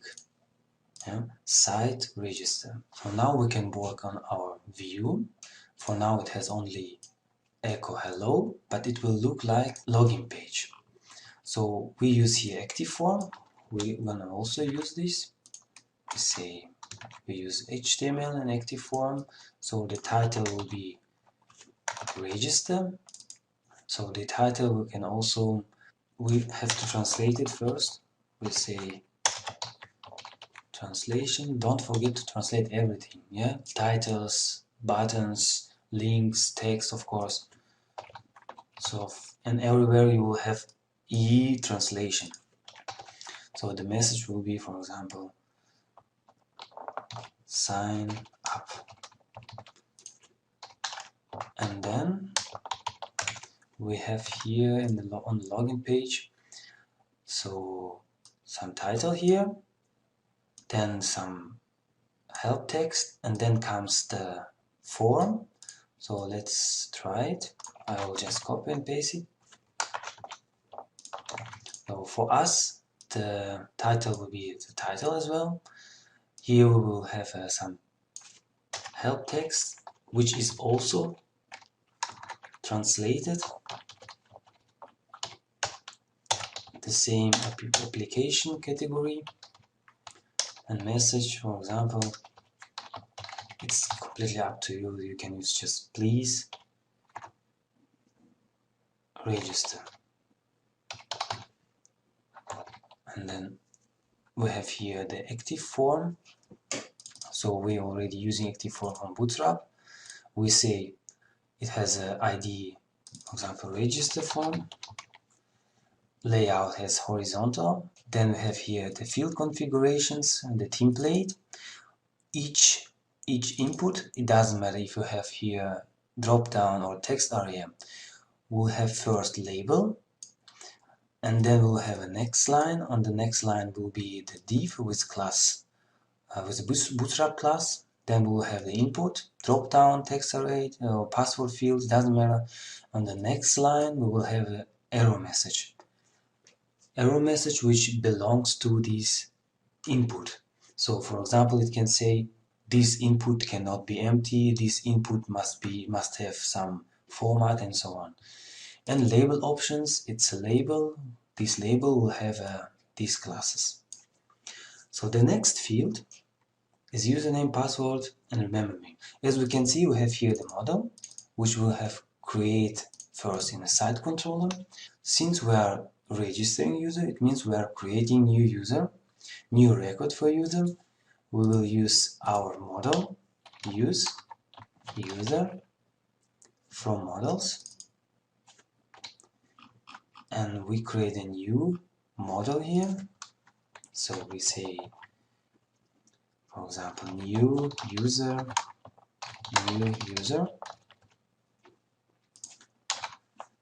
and we send this user to our viewer.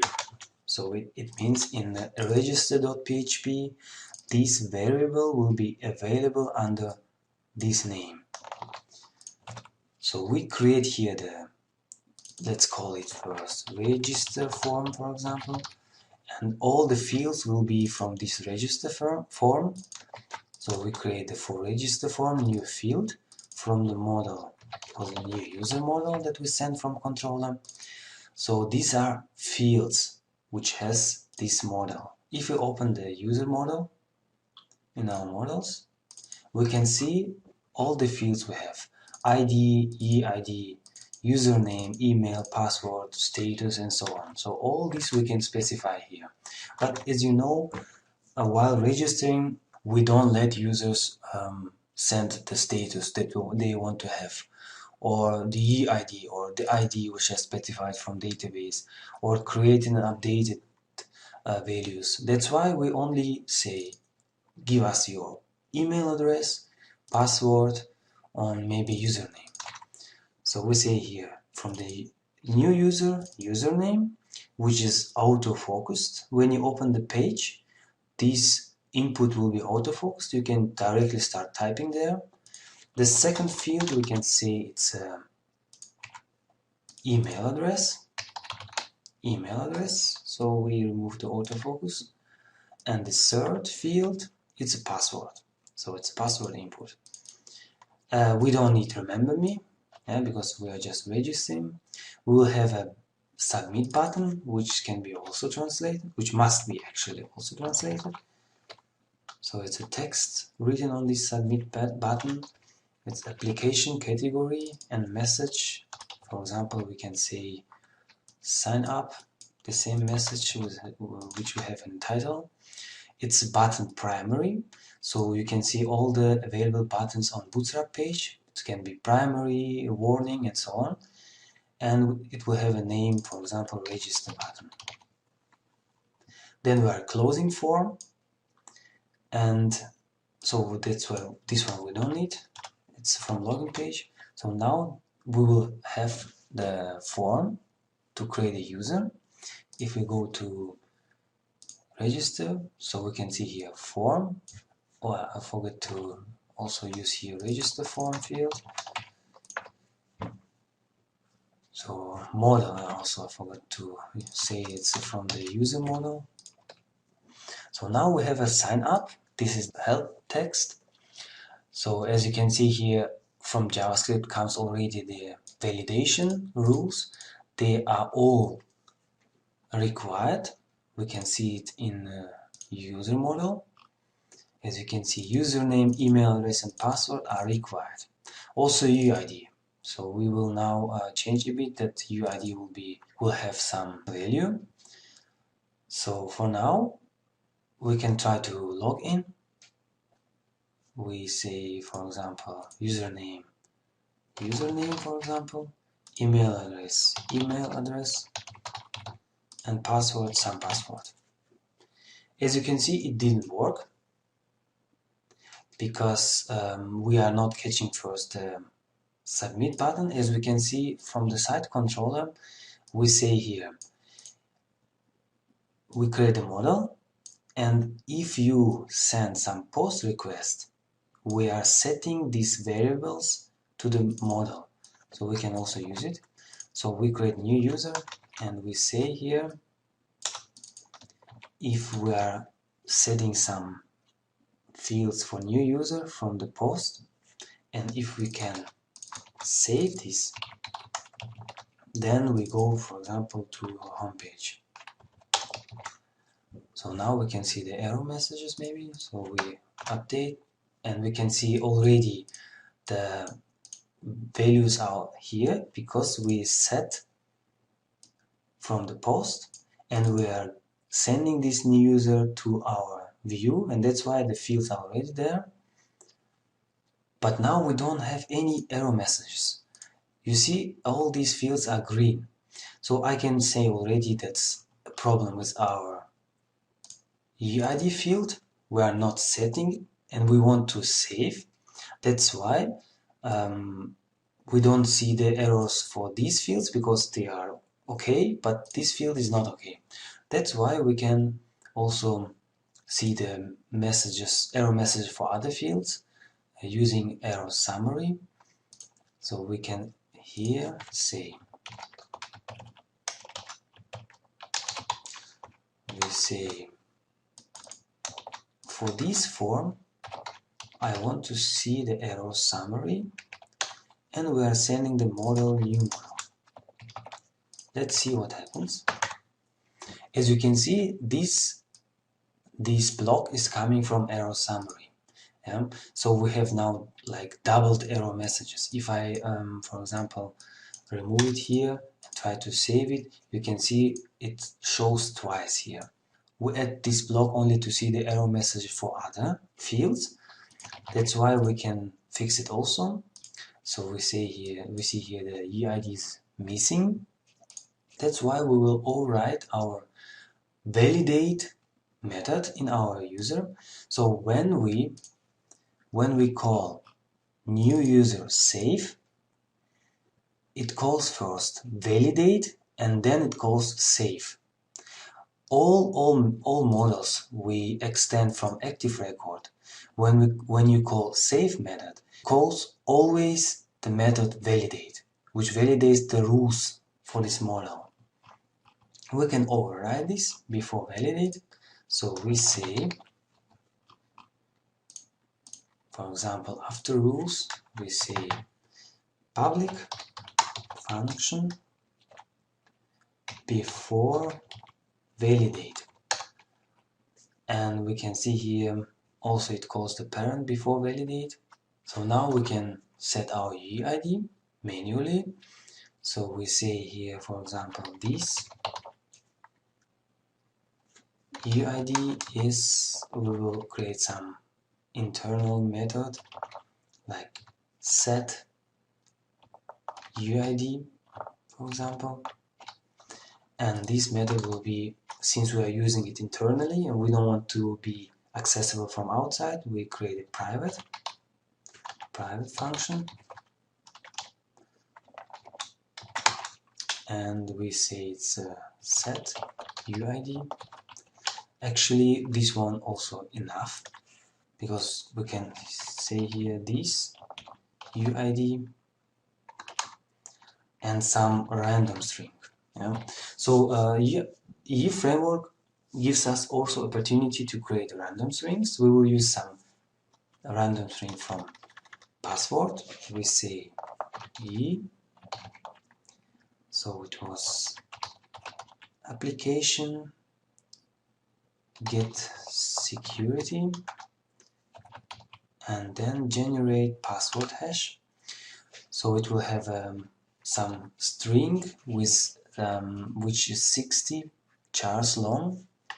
We say, for example, to make it unique, there are a lot of options. So I'll just show the easiest one, the shortest one, but you can use another options to make it unique. We say, for example, as an input it will have a date with seconds, and we also make concatenation with some random string to make it random, for example like this. So how does it work? Actually, generate password hash is used for generating password hash, as you can see, and we give here inside the password that user gives us while registration. We will use this also for these purposes, but for this case there are a lot of another options to create UIDs, some unique IDs inside the table or inside the database. So that's why we also want to, for example, here we want to validate if it's only new record. There is also option. You will say if this is new record. So we generate UID only if we are saving new record. So we say set UID and then we call this function and then it's set, and since it's a before validate, so when it comes to validation this field will be all set and this required will be also there. So now we can try to save it. So we say sign up. So nothing happened because I have to here actually to return the parent. So I go to user model and I say here before validate, do something and then do what's in your parent. So because before validate has some source code also and must be called as well. Now I sign up again. As you can see, I went to the home page. In the site controller we said if I can load the fields for this model and if it is able to save, if I could save it, if the validation was okay and if the new record was sent to the database, then go to the home page. It means we have now one user in our user table. So we see it here. So the UID is okay, username is okay, email address is not okay because it's not valid email address. Password is not okay as well because it must be hashed. We cannot save the plain text in our database. And also the updated date is also not okay. So created, it's okay. Status is also okay. We can say here is the status 0 in our user. We create the constant. We say constant status, for example, inserted. It's a 0 because we have inserted. Then we have constant status active. It's 1, and for example constant status blocked, for example. So it's completely up to you. You can have more or less statuses. So in our case inserted, it's a default value in our table. That's why we have here 0. Now we will do that it will not be able to save if we are using not valid email address. It's also done very easily in the YE framework in rules. So we say here that email address must be email address, valid email address. Now if I create one more user, log in, register, so username, for example, username, email address, for example, we can use some test at Gmail. It's not valid, of course. As you can see, there is also JavaScript already validating our email address, assay.com, and password. So it was saved. And also we can check the uniqueness of the email address. I can use the same test gmail.com,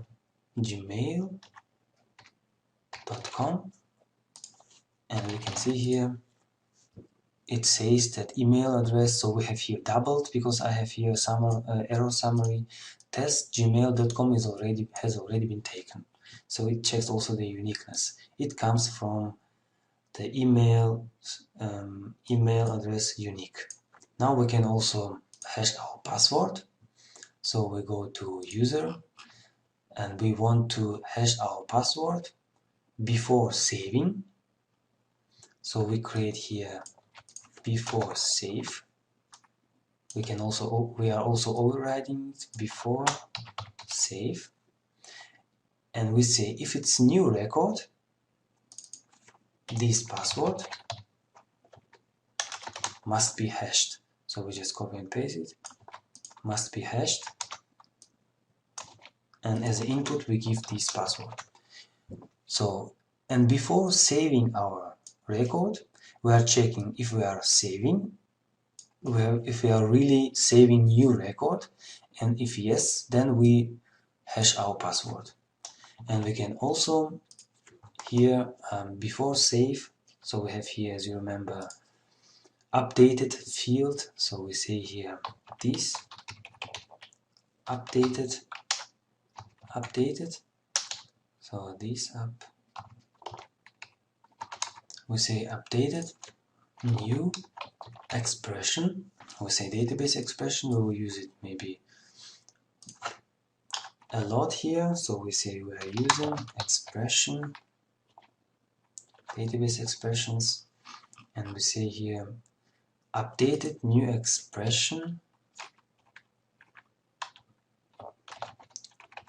when we are updating the function now from SQL. Now let's try. So we say here test1 and register. So we could register here. So now we check the users. As you can see here, the last user was inserted. So we have also here the hashed password, and we have also here updated from the table view. It's okay. Actually, it's enough here what we've done.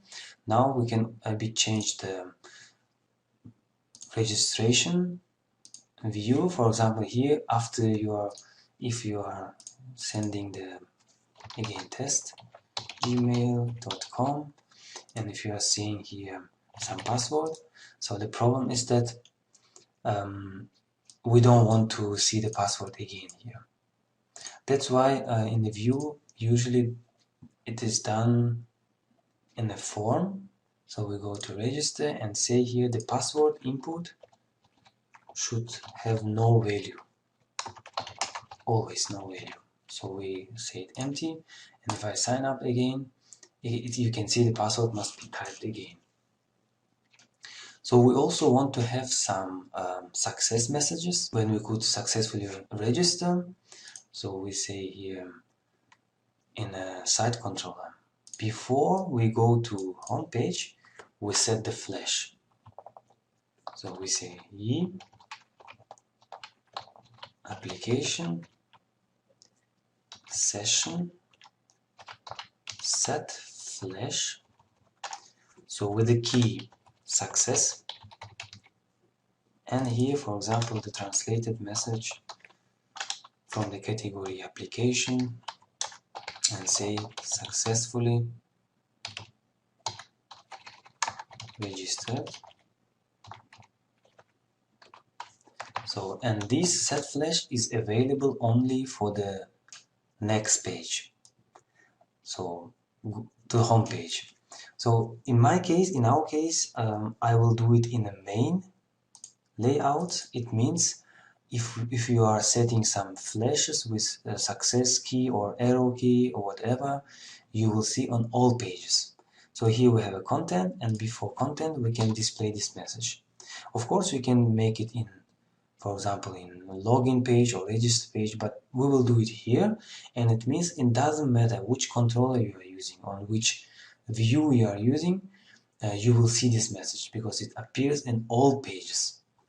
So let's see how it can be done. We go to Bootstrap and error messages, for example. So Bootstrap alerts, we see the components, and we can see here alert. So we'll use this missable alert. So I copy and paste it. So we go to main, and let's see what happens. So here we have div alert, alert warning, alert dismissible. It means the user can close it after it appears on the page. All these classes are available because while installing the Yi framework, the Bootstrap it was installed as well. So then we have a button here to close, and then we have here the message. The message will be like this. So we first check whether we have some success messages. So we say here PHP if we have session, and we say get flash. So we say here the key, it was success. So if it's not empty,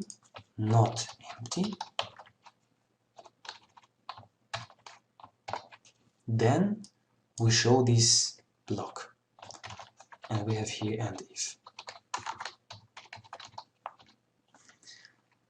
And then as a message we show, of course, the message from this flash. So that's all. It means for all views, I repeat again, for all views, it doesn't matter which controller you are using, it will be displayed. If you are setting the success with the success key, some flash, the message will be appeared. And we need here not warning but alert success. So now let's try sign up. So we say here some new password with a test3 sign up. We can see here the success message, and it's dismissible. I can close it. So that's all for this lesson. Now we can make an overview what we have done in this video. So we have controllers, models and views. When the user types our website URL and then site and register, he directly lands in our site controller in action register. Our action returns the register view in our site folder. The user sees the page where he can type his username, email address and password, and he sends this data to our action register again. So we see it was a post request here, and we can check data using our user model, using this validate function from our user model. For example, some data was incorrect or not valid. For example, email address was not correct, or password was too short, or some other rule was violated in our user model. So in this case, we say the user something was incorrect. Then user tries again and sends again username, email and password. And in this case, we also check if the data was correct. If the data was correct, the model can save the record in our database and returns true to our action register. As you remember, if we could save the record in our database, from the action register we redirect it to the home page, which is a site controller and action index in it, which shows the success message in our home page for the user. That's all for this time. It was the first from our 3-lesson series on user registration. You have learned which functions and modules you need to perform a basic sign-up. In the next lesson, we will take a look at email notifications, which are an important part for any login scenario. Thanks for watching. I wish you much fun with coding and good luck.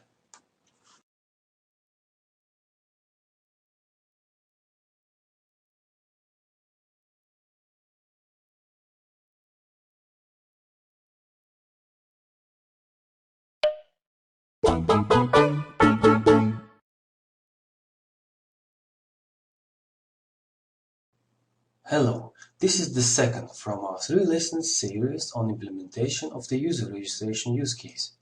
In this video, we are going to extend our basic login scenario. I will show you how to use Swift Mailer to send activation emails. I'm Lars from Digitary. Let's begin. Let's first fix some typos.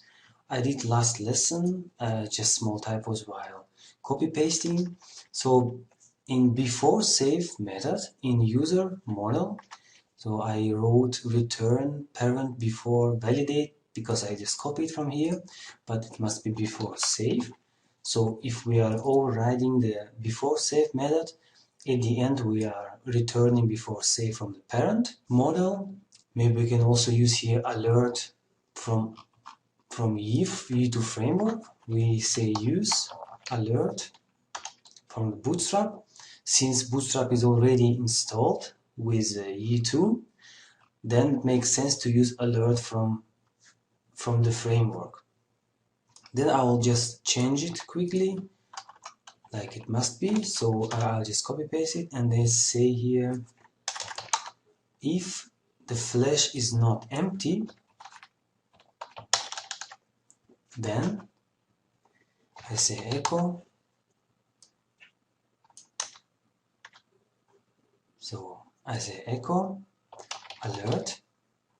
It's a widget, it's a Bootstrap widget. And we can say here options.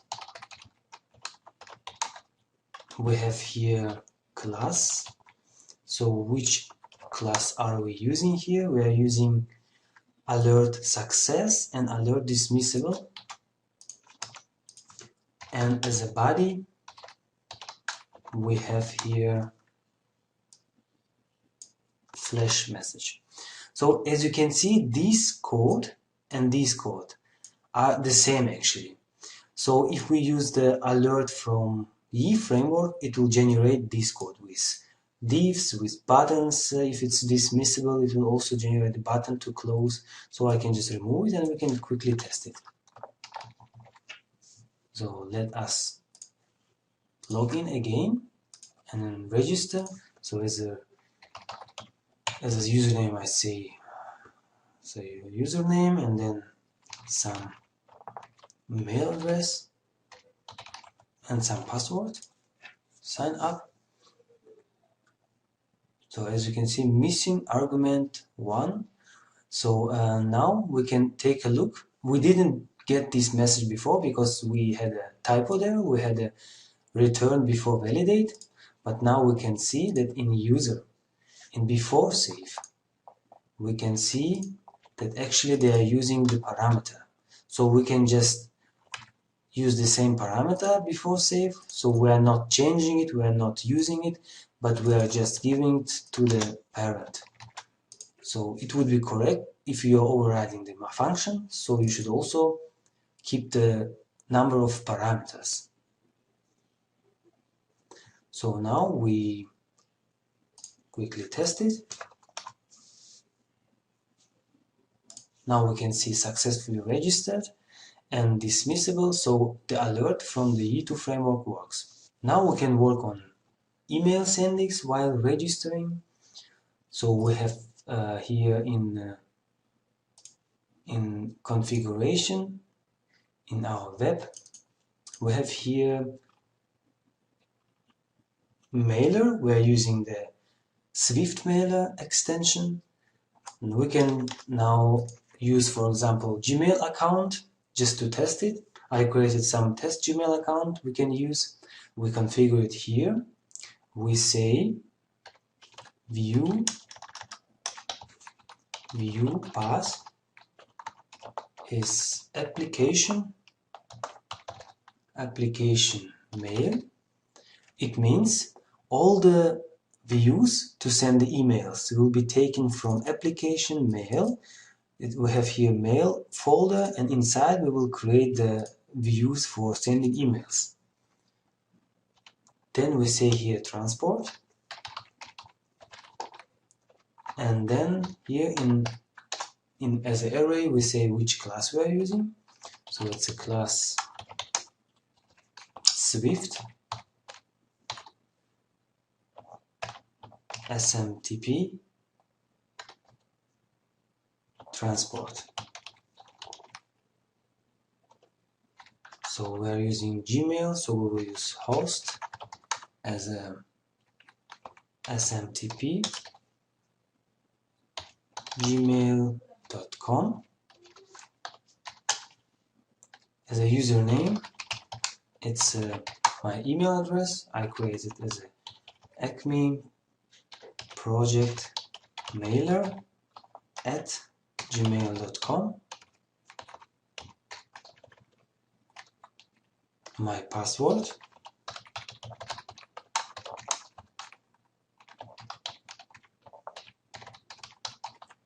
So we have here also the port where we are using to send our emails. To connect with Gmail, it's 465, and encryption we are using also SSL.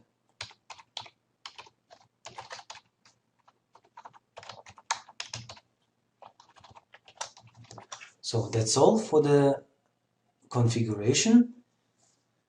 Now, of course, we create the model mailer for us, so we call it also mailer. How we will use it? So let's open our site controller. Site controller. Now we have here action register. So we are saying successfully registered if we can save the user. But we also can here check if we can send the emails. We will use here, for example, Acme mailer. We will call it Acme mailer, and we will have, for example, send function. So if we have a post and if everything is okay, so validation was successful also, and if the email could be sent, then we say successfully registered. It will look like this. So we can create this Acme mailer, for example. So we go to our models, say new model, we say mailer. First of all, we say it's from which namespace. From which namespace, we say application models. Then we say it's a class mailer.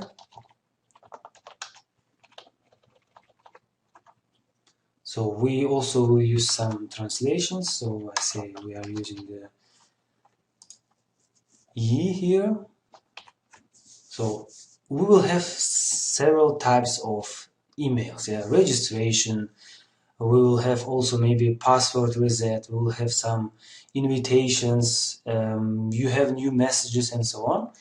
Let's start from type registration. So it's our first time, for example. And we will have here public function send. So this will be the function which will send the emails for us. As we can see here, we are going to use model static model. That's why we use here public static function send. So to send here, we can already use our mailer from models, and we can use it as just to make different from the mailer from E. We say we are using our mailer from models as Acme mailer. And this Acme mailer also, we can already see the send function. So it's a send function which will send the emails for us. Before we want to send, of course, we want to validate. So that's why I say here, if we will create first validation, public static function validate. And I say here, if validation is successful,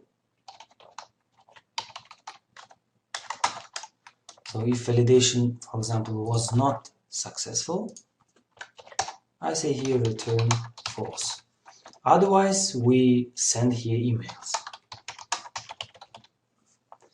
In validate, we validate whether we are using the correct type, whether we are having the user with correct fields. For example, we send here type. So to know what kind of email we are going to send, we say it's type registration, and we just send the user model.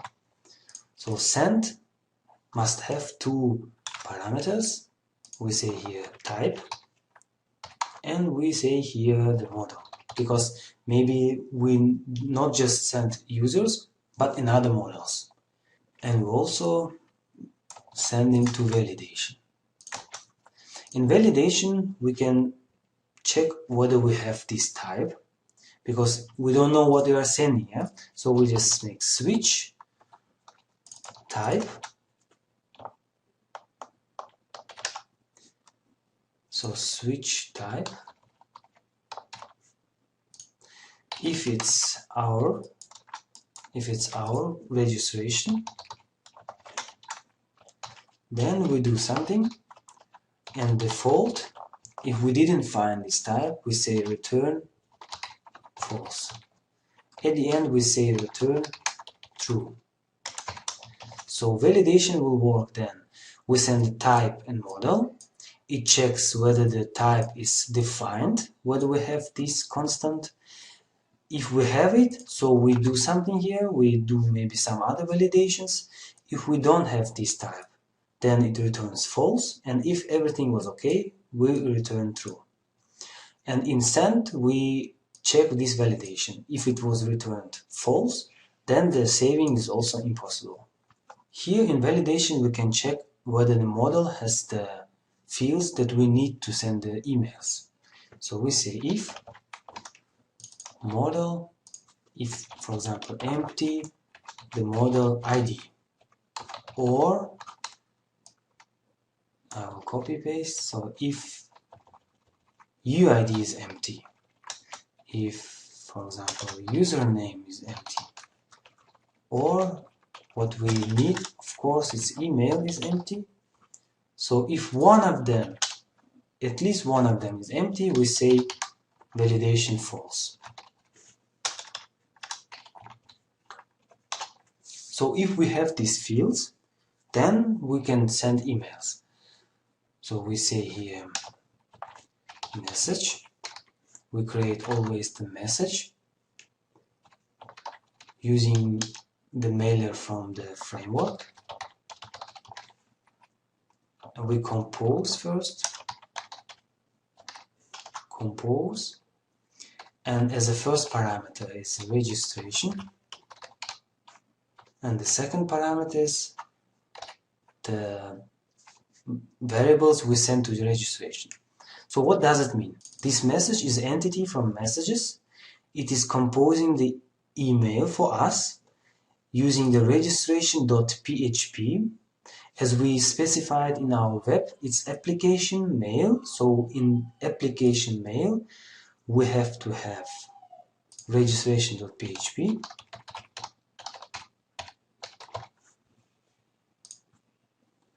And here we use the, for example, here we say model, our model, and this model is available here now. We can say echo.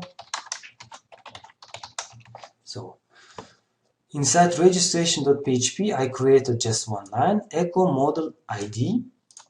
It means in this message will be the entity, so we can use it to send emails. So I say for example, just we can send message, then we say set from, then we say set to, set subject, and we say send. So now the message will be sent here. So it's setting here where is it from sending, where is it to sending, with which subject, and the message itself will be this message from the registration.php and using some parameters if you need the parameters. So we create some internal variables because we need here from to subject, so we need to set something. That's why we say here private static. We have here, for example, from, and this from by default it is our Gmail account, acme project mailer gmail.com, and we want it to have this name, acme for example, acme mailer. The next private static 2, which we don't know, which will be specified while validation. So we can say, for example, here while validation, if the model has all the fields we need, then we say here that 2 will be email. And of course, this 2 will be set in set2 while sending emails. The next we need is private static subject. This subject is also set in registration. So for the registration, we know that we need self subject. We say it's a translation from the category application, and we say here the subject is please activate your account as a subject. And while sending the message, we can also set this subject that we set in validation method. And as you can see here, registration. We don't know also in sending, we don't know what type we are using. That's why we can also say here, we create here new private static. For example, we say here render file, and here we say self render file, we say it's registration, and we can just use it here. And the same we can do with our parameters we send to the view. I'll fix it here, private static, we say for render parameters, for example, and it's array. So we say here render parameters. For the registration, we say parameters, we say user model, and these render parameters we can use in the array. Because it's already array, we just replace it here. So the 2 must be an array also, because we can send actually to the several users.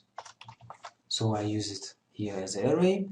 So now in a send, it's pretty flexible, because after validating our type and model, we have the render file, we have the render parameters. So we don't have from, so I just also change it from, I say self from, and we can send it. So since the send returns true or false if it was sent or not, so we can just here send return if it was sent or not.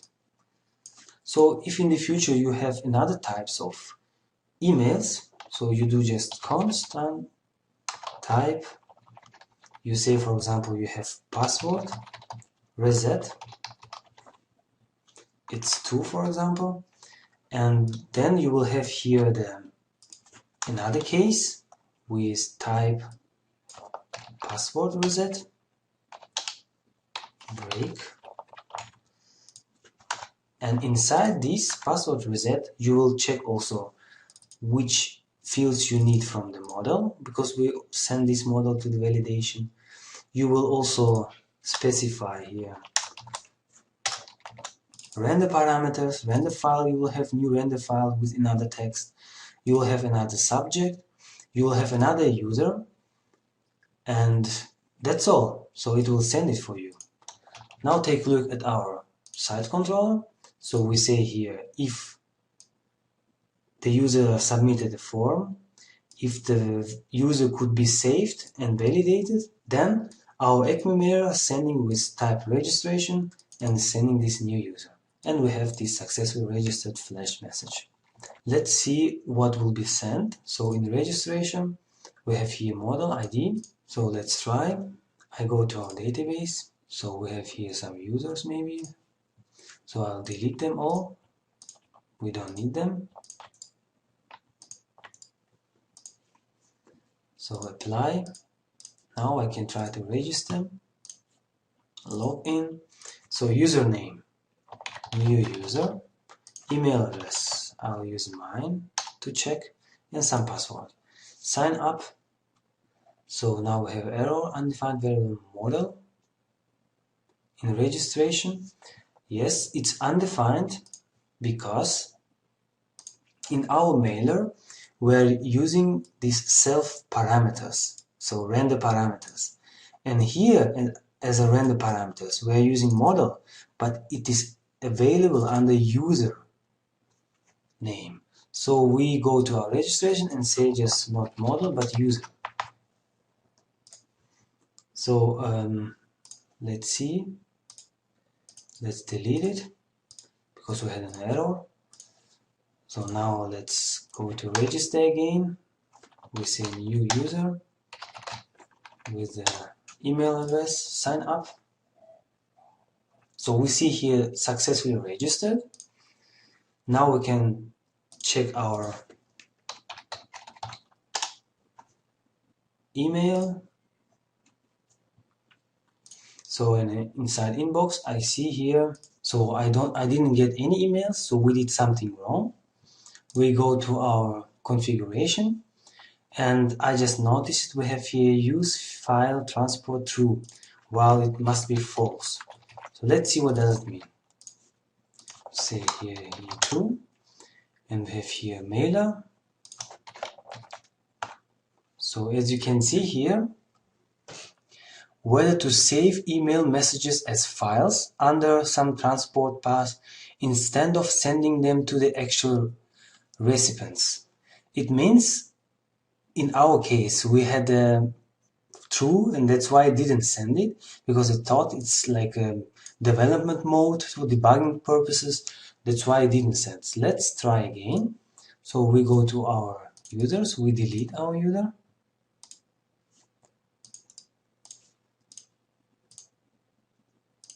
And now try again. So we go to login, register, username, my email address, sign up.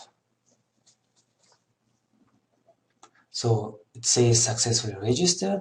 I go to my account, email account, and I can see here 10. It's exactly my user ID. If I update database here, update the table, so we can see here I have a 10. So it works. Now we have here activation URL. So you can click on it, activation URL, for example. We say URL. So I will use it from the helpers. We say use URL from helpers. So we compose the URL here. So we say it must be URL to. We will create it inside controller. And we will create the action activate. And we will also send here parameters to know which user we are going to activate. So it's a user.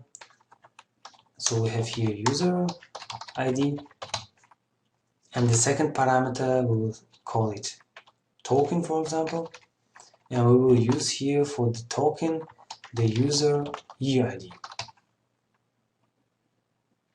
And also we want to be this URL absolute.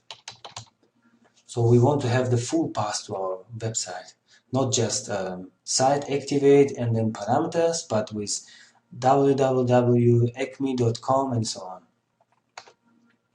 And this URL we can use already in the message. We say echo,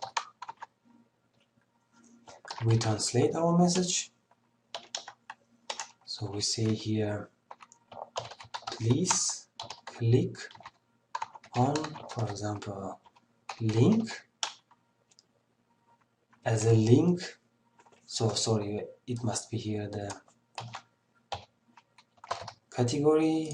As a message we say please click on the link, and as a parameters we say here the link will look like a link. HTML, we also use here HTML. I say here use HTML from the, we can use from the helpers. So it's HTML, it's a link with a text, an activation link for example, and the URL will be activation URL. So now let's translate it. We have here two messages, so we have here two keys. We go to our messages, English application, we add here new, and we say please click link to activate your account, for example. And the next one was activation link. So we say here just please click here. Yeah, that's all. So we have translated it. So we will now get the message please click on and so on. So I will delete the user, so we can use the same email address, or I can actually also change here the email address. So because it's unique and I will not be able to create new user, so I go to my application, log in, register, and say with the same email address sign up. So it's now generating, it's connecting to Gmail and sending the new message. So I have new emails, and I can see here please click activate link to activate your account. So here, so it must be here link and activate link. Okay, I didn't translate it, so I just put it plain text, but it must be actually translated. It's application, and here must be activate link. So now it will be sent as here. So now I can click on this link. Please click on this link. I'll click on this link and I can see what kind of URL I get here. So I get here localhost, acme, it's a full path because I specified here the absolute URL. So it goes to site controller and it goes to activate. Action activate, and it sends two parameters, get parameters, user and token. So let's try to use these parameters and activate the user. We go to our site controller and we create a new public function action. We say activate. So if you are using the get parameters, you can directly specify it here. You say we have two parameters, user and token, and we can use them. I first try to find the user with this user ID and this EID. I say user to activate, I call it like this, and I use it user, and it's just SQL query. I say find where. In where I say user ID must be user and UID must be token. So in this case we will say select user, where ID is what we send here and token is what we have here also. So it's also automatically fixing the problem with SQL injections, because we use here as an array. It's very important to use it like this, because this data we get from the user and we don't know what's inside, so they will be automatically fixed inside this where, and we need only one. So if the user doesn't exist, if it's empty, so we say here just throw new not found exception. So not found exception, so I will use it also a lot. So I say use not found exception, and I say here not found HTTP exception as in with the message, for example, user not found. And if the user exists and we just activate it, we say user activate. If user activate, then we redirect with the flash message success. We say here session set flash success successfully activated. Now we just create the activate function for the user. In controller we have usually not so much code because the logic is usually in model. So if you follow MVC, that's why the controls must be as short as possible. We say here that's just we find the user. If we didn't find the user, we say page not found with this message. And if we can activate this user, we say this one, or in else we can say, for example, couldn't activate. So this can be done after, and we just say here error. So after this lesson you can create also error alert in main in layouts. So we have now for now only success, but you can create an error, and for the error you will use also then alert error, I guess, class, and here we can say cannot activate, for example, if it cannot be activated. Yeah? So now we just create activate function inside the user model. For example, we say here public function activate, and here we just say we need to update the status. We say this status equal, and we use the status active, and we also should reset the UID so the user cannot use this link again. Yeah, so we just say here set new UID. As we remember, it just resets the UID, and return this save. And we are returning the result of the save, so it's true or false. If we could save, then activate will be also true. If we couldn't save it, then we will have also false from activate. In this case, it's also clear, yeah, we are just sending user and token. We are looking for this user. If we didn't find this user, we are showing not found page. If we cannot activate this user, we show the error message with this cannot activate message. If we could activate, then we see the success, and each of these messages will appear on the home page.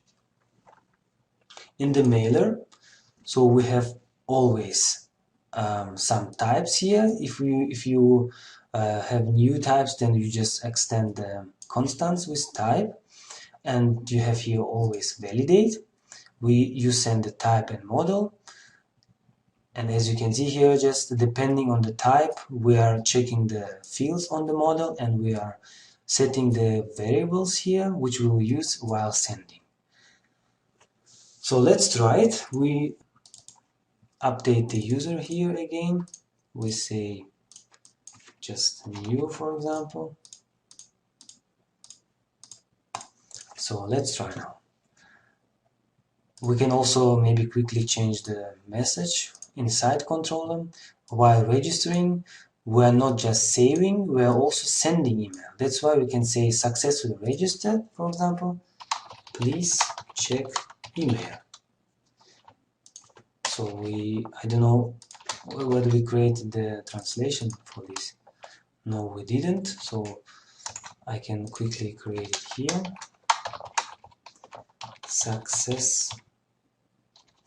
Successfully registered.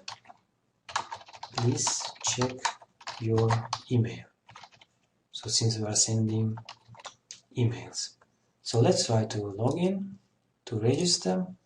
We say username and we say here email address, sign up. So we'll see now the message successfully registered. Please check your email. We check our email.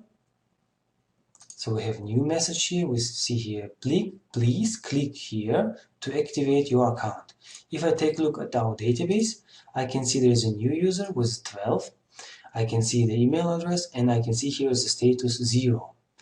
And also pay attention on the UID. After activation, it must be changed as well. So I click on the activation, so it redirects me to my website. So I can see successfully activated. Now let's check the database. So I have here status 0 and I have here UID. If I update it, so it was changed. As you can see, there's another UID, and as you can see, here's another status. So that's all for this lesson. Let's now make an overview what we have done in this video. As you remember, in the first video, we have taken a look how we can register a user. User was sending username, email and password, and through the site controller using our action register, we connected with our user PHP model. We validated and saved the data in database, and then we returned a success message to our user. Now in this video, in the second video, we also connect to our mailer PHP model in our action register to send email to our user. In this email, we are sending our activation link.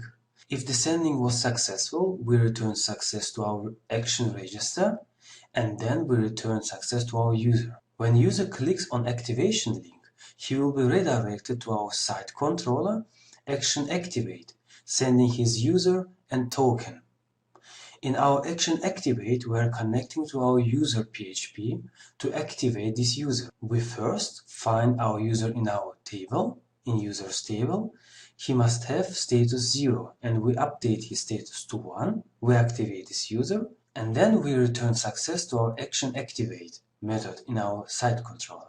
If everything was successful, if we could activate the user, we redirect our user to our action index, to our home page with success message. That's all for this lesson. It was the second from our 3-lesson series on user registration. You have learned how to perform account activation. In the next video, we will implement a sign-in with user credentials. Thanks for watching. I wish you much fun with coding and good luck.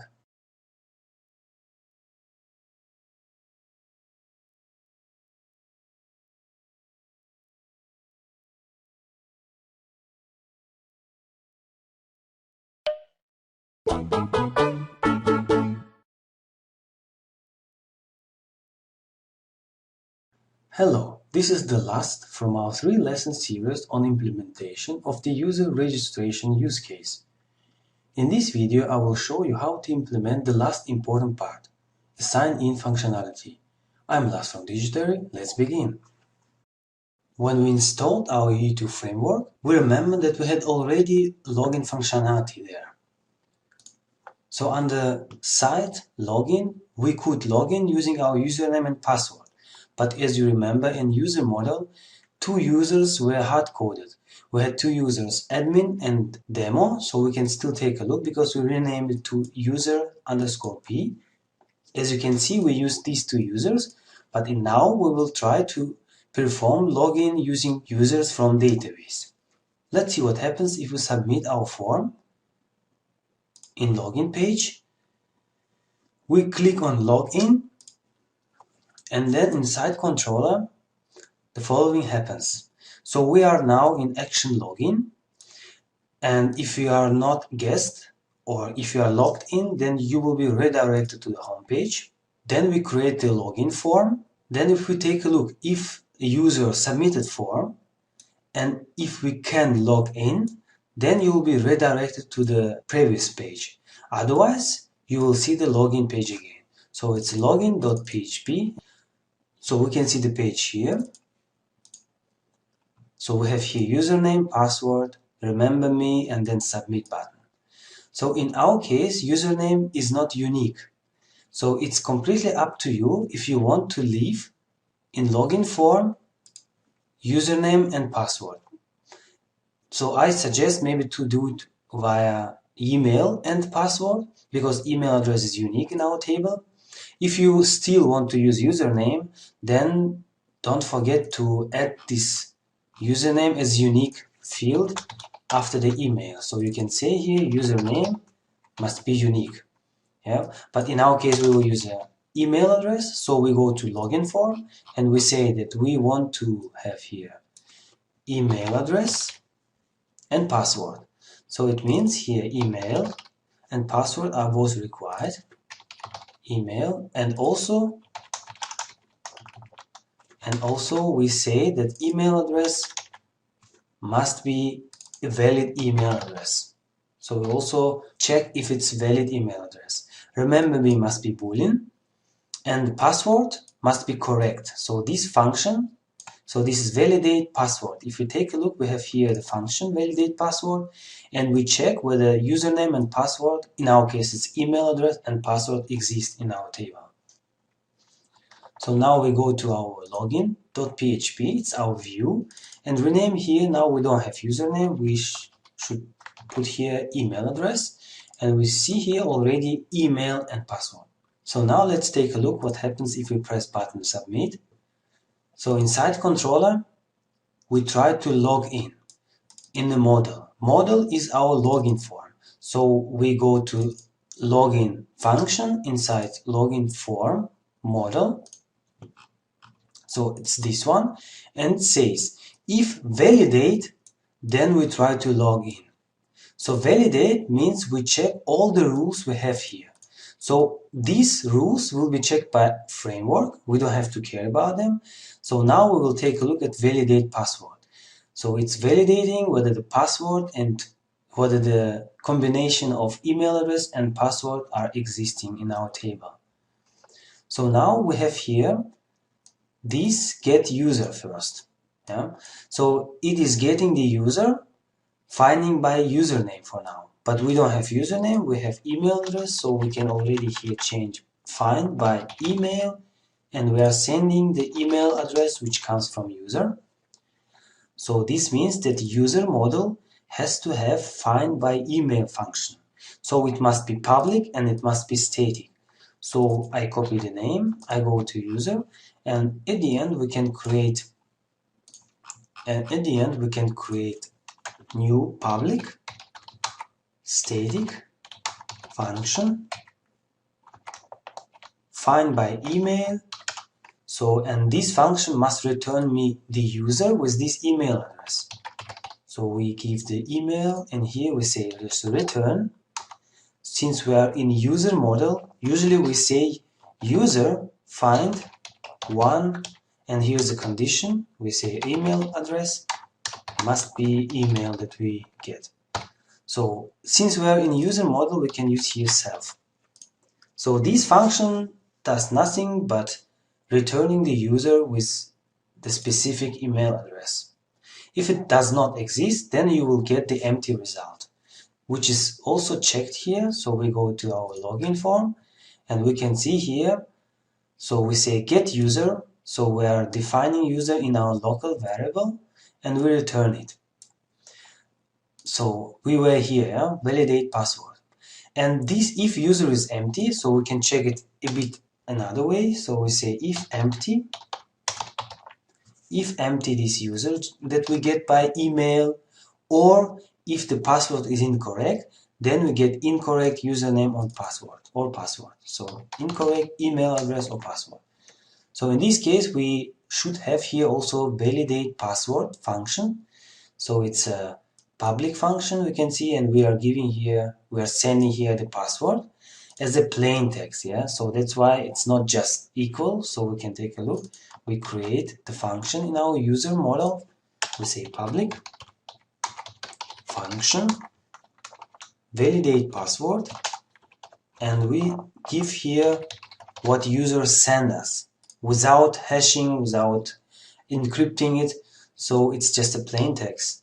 And in this case, we use the E application security, and here we have validate password, and we can already have here. So this security in our E2 framework can also validate passwords. As you remember, we hash password also using the security. So here we give the plain, and here we give the hash, what we hashed before. So in our case, it's this password. So the password from this model, and it will validate for us. So now we have here, if the user does not exist, or if password is incorrect of existing user, then we have this error message. So for now, we don't have any user, as you can see. Now, if I try to log in with, for example, mail.com and login, I can see incorrect email or password, because here we had actually this case. We didn't find actually the user with this email address because we don't have any users. So we first register. So we sign up. So we say here, for example, one@mail.com. So I will not now use our activation and so on. So we just create a new user. Email, of course, will be sent to this one, but it doesn't exist. So for me, it's not a big problem. And password 1. Sign up. Now it's sending email address to non-existing one@mail.com. I can see successfully registered. We can check our database. So we can see here our user. Now we can try to log in. So now we log in and say here mail.com password 1. So now we have here the problem that we are trying to log in the model user. But this user model must be an instance of this identity interface. So we must use this interface.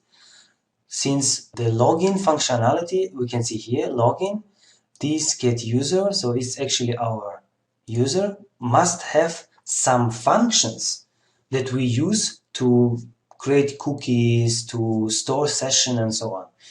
As you remember, we had before here user_b, and if you scroll up, you can see it is implementing the identity interface, which has, I go inside, which has here find identity, which is used to find this identity and to create a session. So all these functions are used to store session correctly and uniquely, yeah, among other users. So as you can see, find identity by access token, find get ID, get authentication key, and validate authentication key. So we will now implement this interface also. So we go to our model, and we can see it's extending active record to be able to work with our database and save records. But we also say it implements identity interface. So now you can see that since we are implementing the identity interface, we will have now another problem that we are not defining the functions which are declared in this interface. As you can see, there are 5 methods which must be declared and defined in our user model. So we'll do it now. So I will scroll down, and we will now implement or create the functions from our old user model. So we start, for example, from get ID. So it's the easiest one. I just copy, and we can take a look. So it is just getting the ID of this user. Yeah, it's nothing special. We don't have to do anything else. So the next one. So this is authentication key. So as you can see here, we have to have out key. So we don't have it yet. So why do we need this? We now create one column in our database and we will store out key there. Each user will have his own out key. It will be also unique among users and it will be used to distinguish between other users while they are logged in. For example, so here out key some string, and if we log in this user, this string will be stored in a user computer as a cookie on our client side. And when he make a request, we check our out key and his out key. And if they are correct, so we use this function, then this user is logged in, is still logged in. We will take a look closer. So we create first one field. So now we have to use our migrations. We will create now a new column. We don't go now to database and create manually because we use database migrations. So I go to my git bash. I navigate to my project acme. So it's xampp htdocs acme. So I have here ye migrate. I can see nothing to migrate because I didn't create any migrations yet. So now I create a new migration to add the column. So let's call it ye migrate. Then we say create. So what names did we use first? We can take a look here in our migrations. So we say what we do, what are we going to create. So create table and then table name. In our case, we say create column, and so which column? We will call it out underscore key, in which table it's a user. So it asks to create, we say yes. So the new migration was created. So we go to this migration and in app, so we say this add column.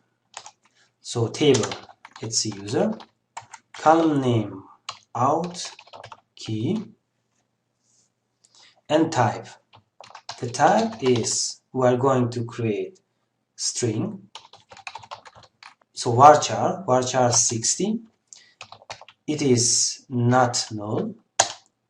It is unique, and we add it after which column. So if you open our user, we can see ID, UID. Let's add it after contact phone. So after should copy it after contact phone. If we don't specify this after, then it will be added at the end. And in down, we remove this column, this, drop, column, so table is user and column is out key.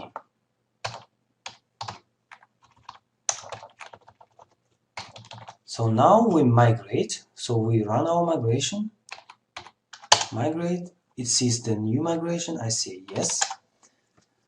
So one migration was applied, so now we can take a look at our database. So I can see here there's a out key came after contact phone. So I can also see the out key, it's varchar 60, it's not null, it's unique, and so on. So now we should just a bit change our register, because out key must be also set and it must be required while registration. So we go to our user and we add this column after, so we can see here it's contact phone, we say property,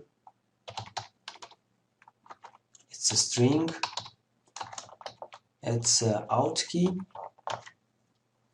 So then we have here out key is required also, and out key is also string, which is can be maximum 60, and out key is also unique.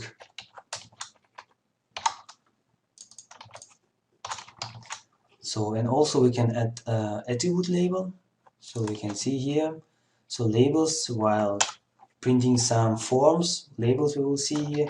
For this field we need the label also translated, and we call it, for example, out.key. So now we add this column, but it's not enough because while registration we will get a arrow that's required. As you remember, like we did for our UID, so we have here before validate and we set UID. In this case, we can also, if it's new record, we can set also out key. So which will be also unique. And we create now here new function, private function set out key, and we say this out key. So now out key,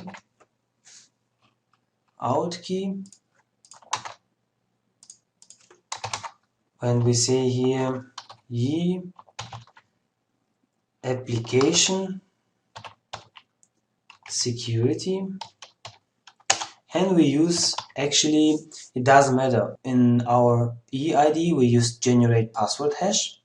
Yeah, it's 60, but we actually can use also generate or run random string, and we say length must be 60. So generate a random string. So it doesn't matter, we can also use the same in our, so maybe it's even better to use the generate random string. So because passwords actually supposed to use passwords, but we don't have anything with password here to do. So now we set here new parameters, and now it should work. So now we can create new user. So we go and create a new user. We say here sign up. Okay, as you can see, it does not allow us to go on because we are still using we are implementing this interface, and that's why we have to declare these functions. Let's finish this. Go to our user underscore b, and we have here find identity.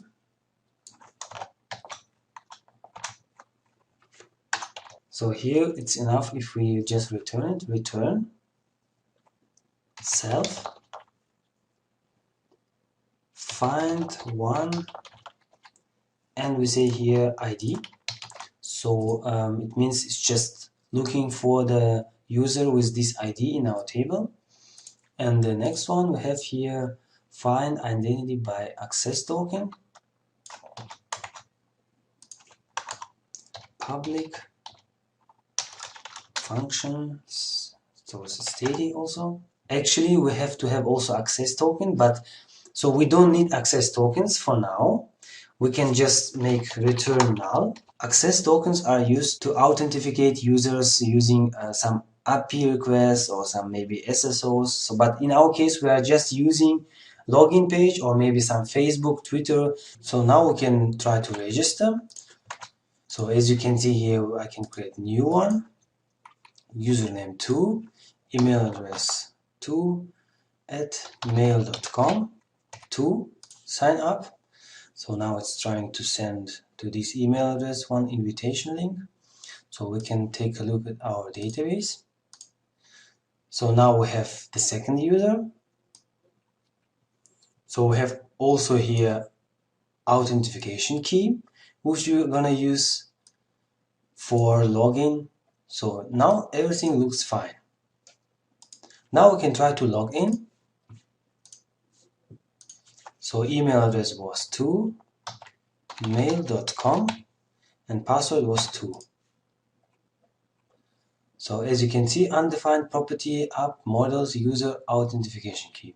So yes, we named it with underscore, so that's why it's a bit different. As you can see here, we have here authentication key like with underscore, so we change it also here. Save, try again. Okay, we are in. As you can see, now it stays here Log out to, it's a username, so I can log out. I can log in again, so I can now type the wrong password, for example, email address mail.mail.com, and for example something, try to log in, so it says incorrect email or password. In this case, if we go to login form, so the user is not empty because we found this user, but this one was false. That's why we see this message. So we typed the wrong password. That's why it goes to validate password. In validate password, we see here, it tries to validate password, the password we give here. It's what I typed now, it was wrong password. And this password, this is actually what we have here. So it's hashed password. So it tries to verify our wrong password with this password. Now if I type the correct one, 2, so this function will have here 2, and this one will be hashed. And this validate password compares the 2 with hashed 2, and this must return true. So I try to log in, so it's fine. Now we will fix some small issues. As you remember, our user can have 3 statuses: inserted, active and blocked. We fix it now that only active users can log in. Last lesson we tested our activation, so we can activate our account by clicking on the link. Now we will just change the status in our database directly. We will say it's 1 now. 1, it's active. So inside controller now we have action login. If we have submitted form, if you can log in, then you go to the previous page. So we go to our model, login, and here we just say, if user doesn't exist, or password is incorrect, or user status is not active, status active, then we will say incorrect email or password. Of course, you can create here another message, so you can separately put this one and say, for example, please activate your account first or something, but for now we just put everything together. It's not a big problem to make it separately, so we can test it now. I try to log in. So let's see first, in database I have 2 users, and first one has status 0.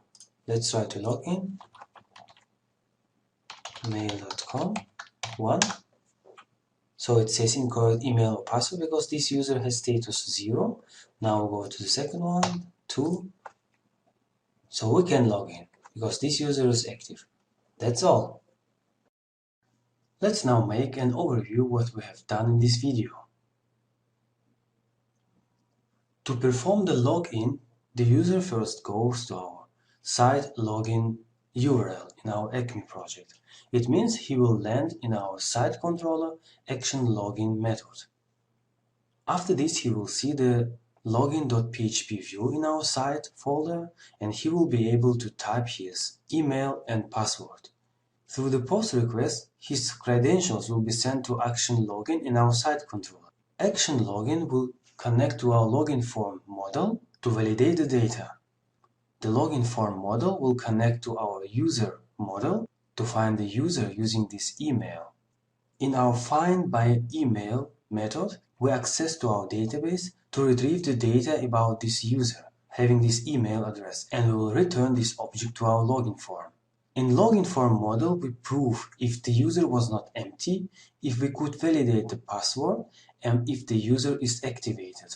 If all of these conditions were true, we perform the login. If we could log him in, we return true to our action login method in our site controller. It means the login was successful. We found the user with his email address, we could validate his password, and we also checked if the user already activated his account. After this, the user will be redirected to the previous page where he is no more guest.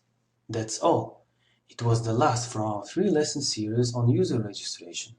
Now you know everything to implement a login for your own E2 project. In the next videos, we will cover other project use cases. Thanks for watching. I wish you much fun with coding and good luck.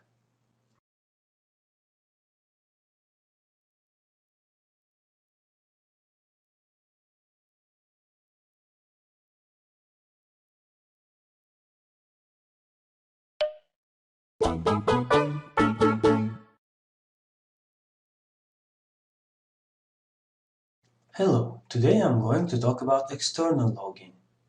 We start first with login using Facebook account. We will configure our environment to make it possible to log in using any external accounts in this lesson. I'm Nas from Digitary. Let's begin.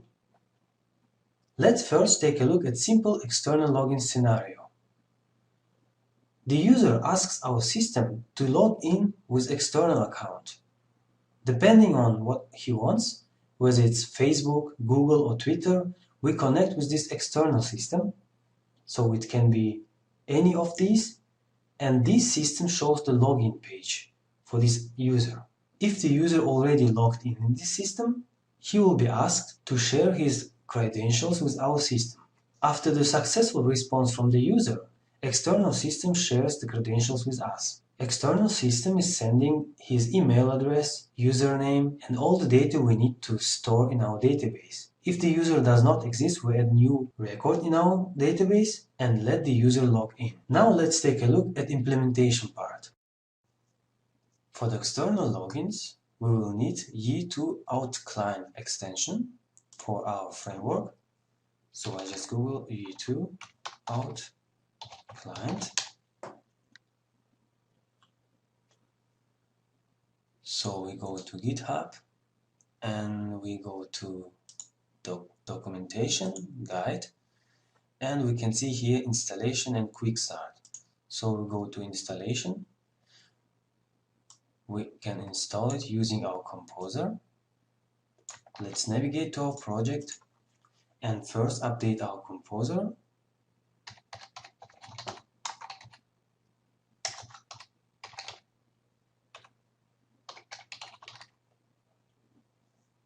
So it's up to date. Now we can update all the extensions we are using. We just say composer update. So it can take a long time. That's why we'll continue after it's finished. So now let's load our extension. So I'll just paste it here. So it's installing also dependencies. And now we can just take a look what happens. Then we should change our configuration. In our components, we will have out client collection. I'll just copy it. We navigate to our project. Then we go to configuration and then web. So here we have components. So I'll just paste it here. And we will have here Google and Facebook. We can of course extend it, but for now interesting is Facebook. We will have client and client secret. Let's get them. We go to Facebook developers. We go to Facebook developers and then we go to create new application. We call it Acme. Create. So here comes capture. Oh, I don't see the text. So this is better. EU5 PRT.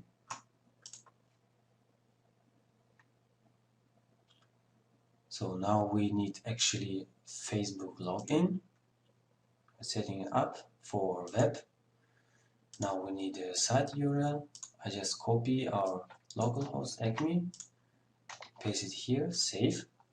So it's saved. Now I go to applications, go to Acme, and I have here application ID and my secret.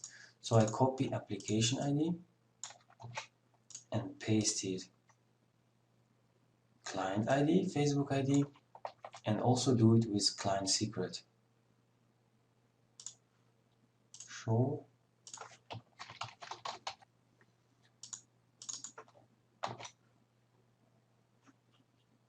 paste it in client secret. So configuration is okay now. We also take a look if we downloaded our client, out client. As you can see, there's dependencies to HTTP client because we are using OAuth 2. So what's next? We update our configuration, and of course we will need one table. So they here show the user table also, but we already have user table. Let's create only migration for our out table. We go to our bash and then we say migrate create, we call it create table out. Yes, now we can see the migrations. It's here. We can copy what they suggest. So we create the table and then create the foreign key.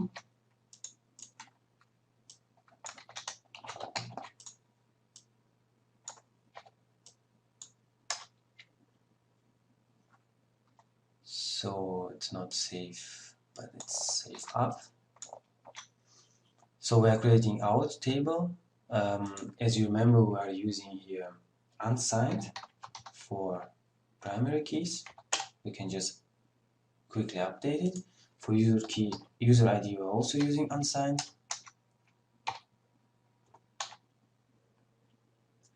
And then we use the following names for our foreign keys. We say foreign key, then we say in which table it's out table, which field user ID, and to which table user. So it's which table, which column, to which table, which column, and we here say, as you remember, restrict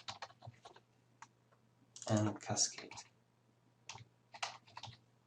So now while dropping the table and foreign key, so here they are dropping also user, but we are going to drop only this table. Before we drop the table, we should drop the foreign key. This drop foreign key, the name was and in table, and then we drop the table.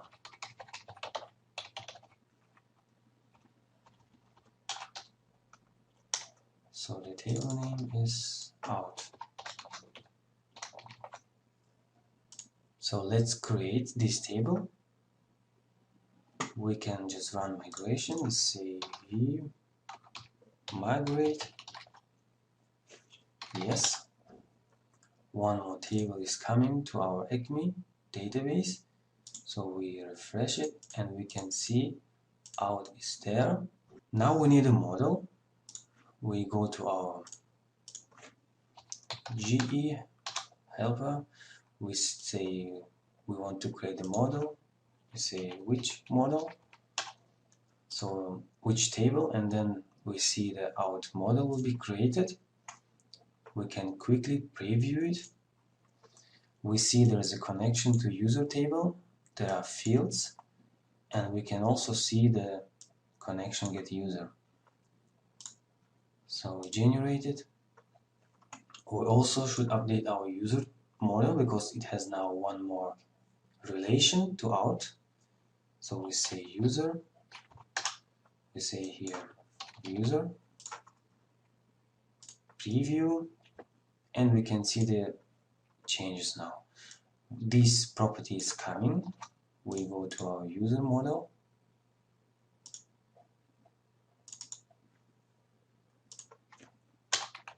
So this property is coming, and also coming one more relation to our get out. So just copy this. I don't want to override it because as you remember, we changed a lot. So we can also delete our user underscore b because we don't need it anymore. Just delete it. And here in user we have one more relation. So for example here. So for models, that's all. Now we have one more table for our external logins where we store whether the user was connected with Facebook or Google or Twitter or whatever. Now we can take a look at next steps. So we have here the migration. So with installation it's done. Now we go to the next step. It is quick start. So in this quick start we will create one more component, out handler, which will handle all the requests from the external logins. We will parse the data which we get from external social networks, and it will save it. So first we need the buttons. So we just copy the buttons to log in. So we go to our views, and let's say we want to have it on a login page. So let's say we will have it just next to the submit button.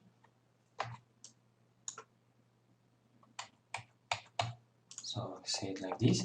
As you can see, it is, if you click on the Facebook or Google button, we will have only two buttons now, because in the components we have only two clients, Google and Facebook. It means only two buttons will be shown, and if you click on any of them, you will be redirected to the site controller out action. So we save it, and let's take a look how it looks like. So we go to our login, and you can see here two buttons. Let's change a bit layout so it looks better. So we say here options. It's options for the div holder from this out. So you can see there's a div.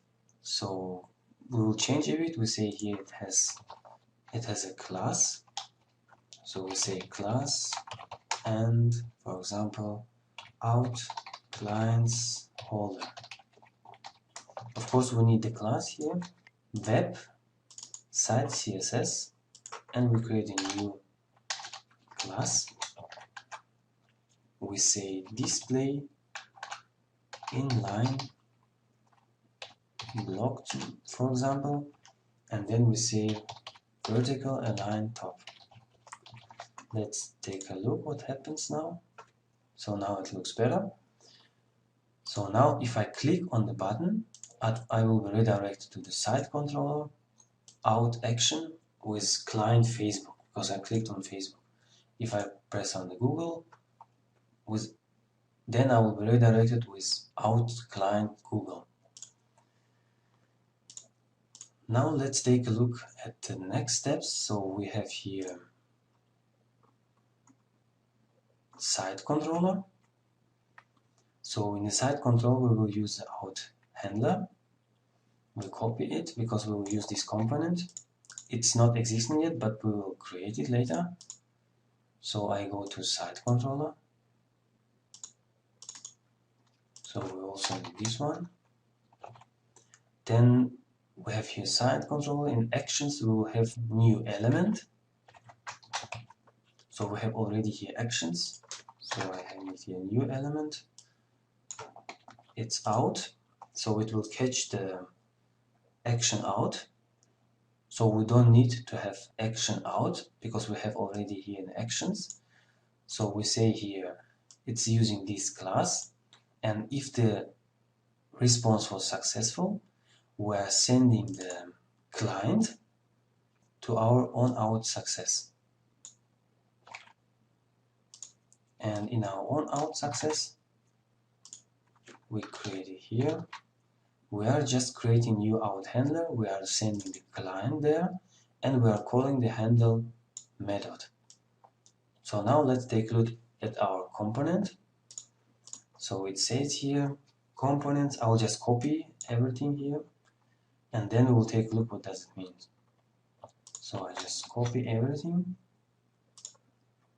I create a new file here in our components.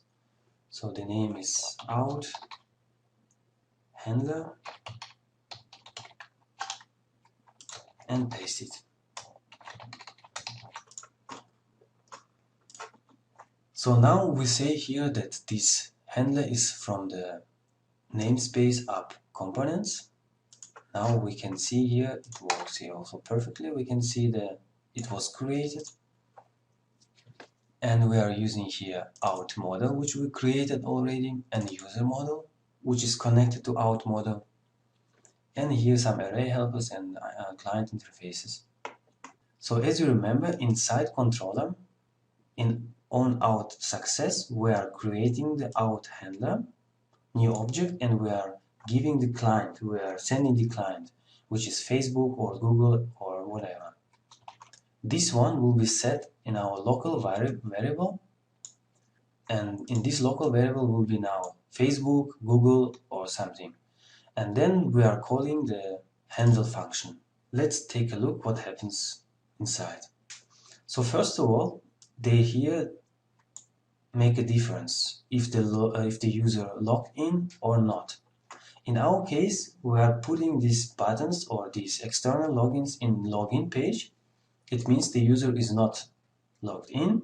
That's why we will just ignore the part where the user already logged in. But if you need it, you can easily change it. So now we have here only if you are not logged in, if you're a guest. So you have here the following. Here you have attributes, get user attributes.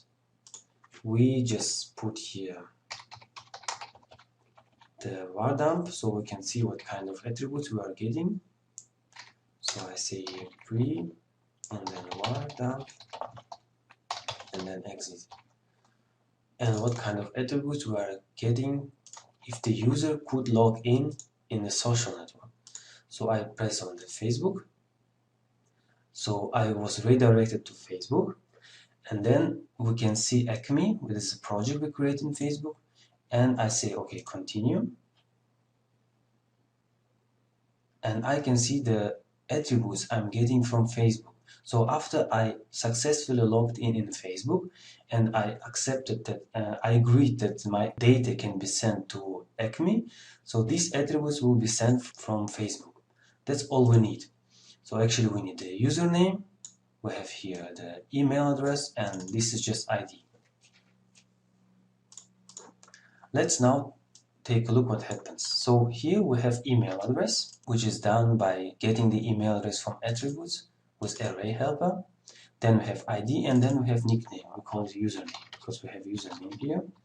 And it's not login, but it's name.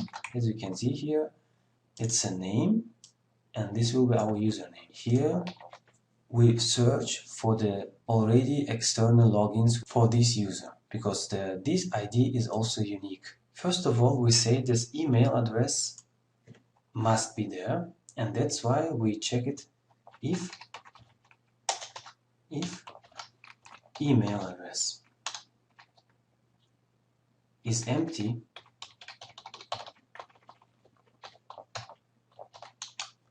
then we say here return false. It means the email address will not be empty, and we can go on. So here we have, if we have the external login. In our case, I don't have yet any external logins. I can take a look at my out table, so I can see I don't have any. And in our user, I don't have this user also because I have another email address there. So that's why we'll take a look later. In our case, I don't have the out record, and here I don't have the user. So for now, it's interesting only this part because I don't have anything. I don't have user, I don't have out record. So that's why they do for the following here. So for the user, we create a password because we remember it cannot be empty.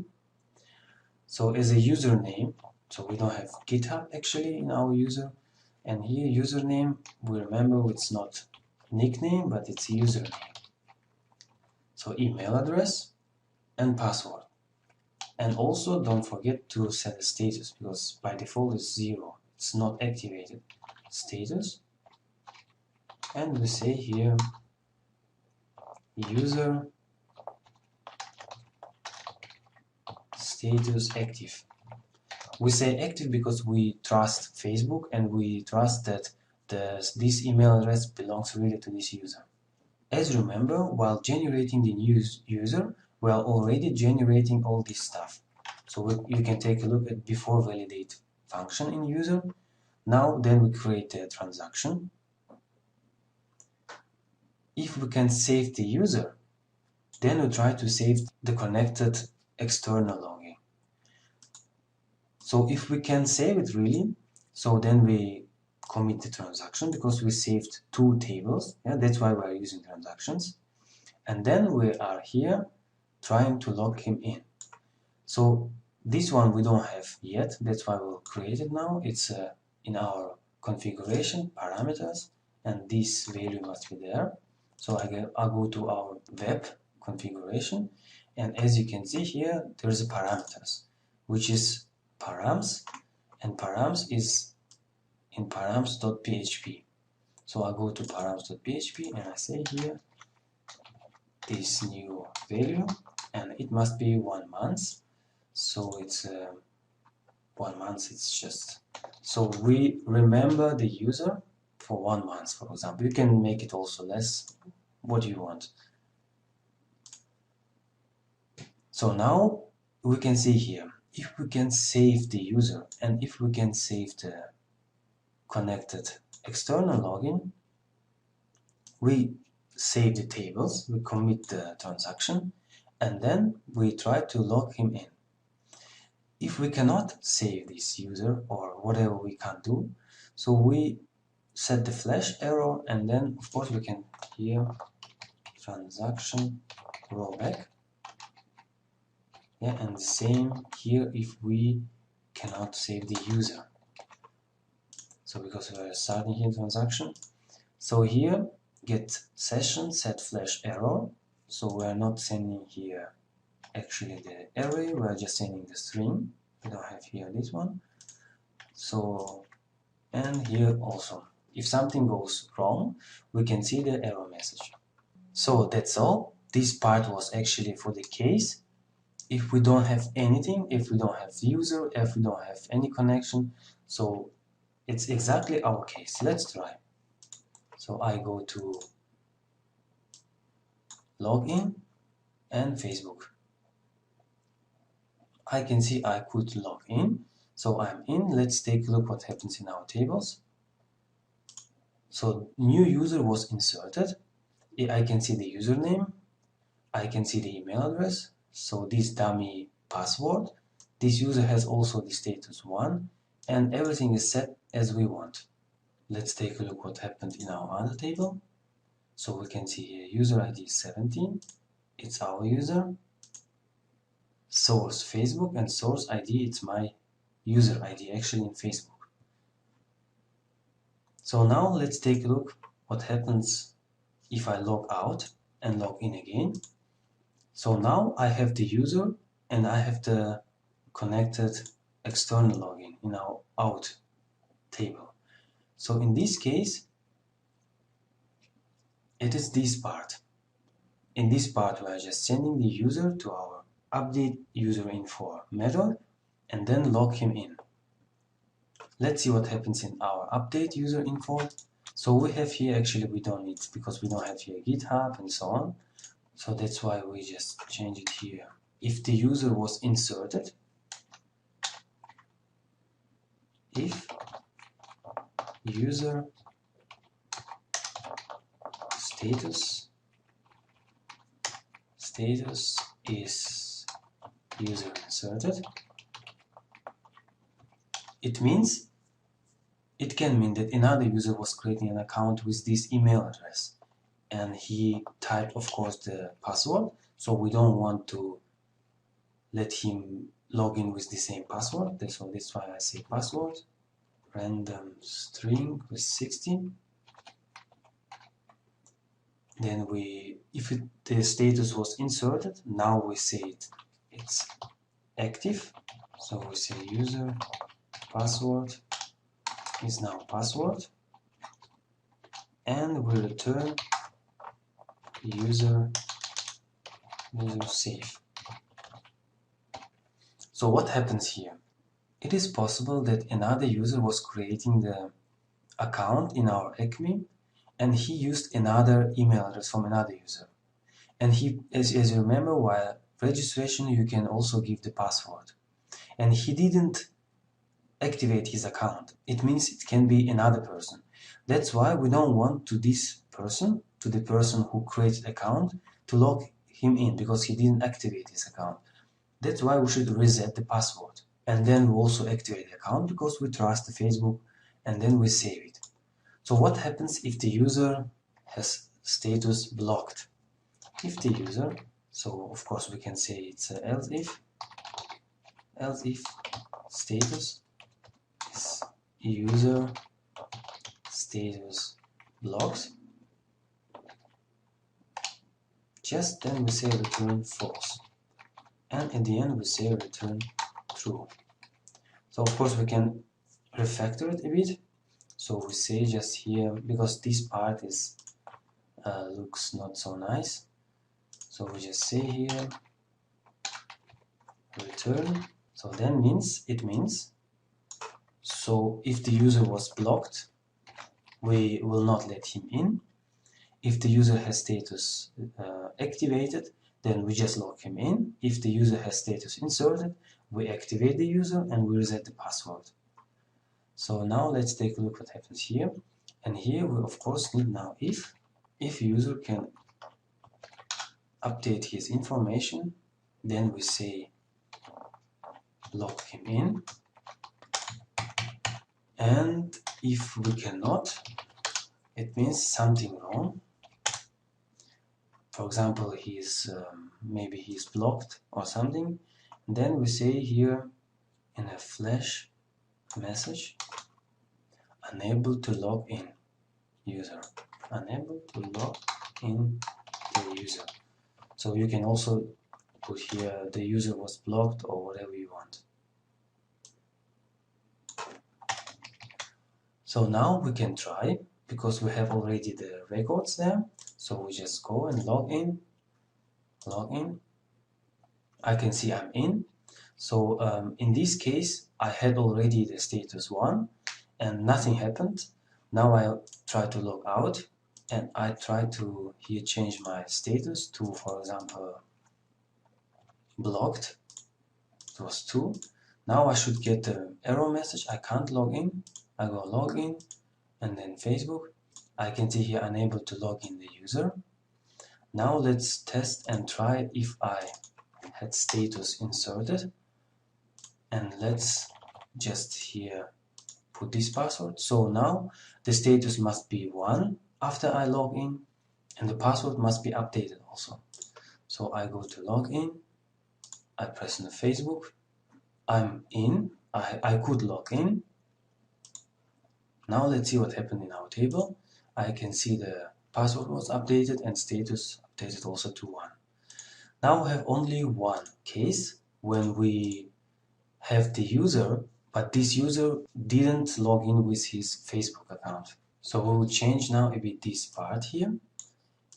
So we say here existing user, and we'll try to find this user. Find one with this email address. And in this case, so the email address is never empty. That's why we can just ignore it, because we are already checking it here. So here we can also actually say the error message here. We just say here, unable to log in the user, no email address provided. So here we check just if the user exists. So that's why we say if existing user. So now inside we just create the user exists. That's why we create a new connection to Facebook, to external login. So we say new out, it is new, it is existing user ID. Then we have here, I think we already created it, so I just copy paste it. And then we also here check if we can update the user info, because it is still possible that the user has status inserted or blocked. That's why we should also check it here. I say if this update user info for existing user, if it is possible, and if I can save this record, then we just log him in. So I copy, so this was our login. I'm logging in the existing user, so if I can update the user information and if I can save it, so I just log him in. Else I say you cannot log in, and I can just copy the error message here. So here we actually have three cases. The first case, if we have already external login information, then we just log him in. It means the user exists. And another two cases where we don't have the external login information and we either have user or don't have user. So let's now try. So first we can test where the email address is not empty. So I say here, for example, we are getting email from this kind of attribute. So I log in. So we can see unable to log in the user, no email address provided. So it works. We put it back. And now we just remove external login information. We go to our database. So I remove this for our user. And this is our third case. I log in with Facebook. I could log in. Now the new external login information must be created. I can see that's a new one for the same user, and the user is also there. So we didn't change anything. We can also test if the external login information were not there and the user was, for example, inserted. We just say inserted. So now it's the same case, but the update user info must also activate the user and change the password. So I also change the password here, so we see if it was changed. I log out and I log in again. So I could log in. I check first my user. So the user was activated, the password was reset, and also we can see here the new external login information. So this was login with the Facebook, and that's all for this lesson. That's all for this time. We have configured our project and added needed components to perform external login. In the next lessons, we will take a look how we can perform login using other providers. Thanks for watching. I wish you much fun with coding and good luck.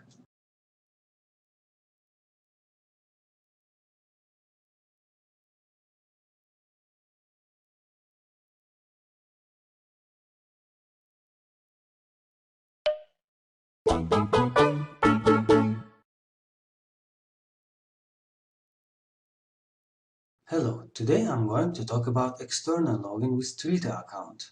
We will configure our Twitter application to let our project connect and authenticate users.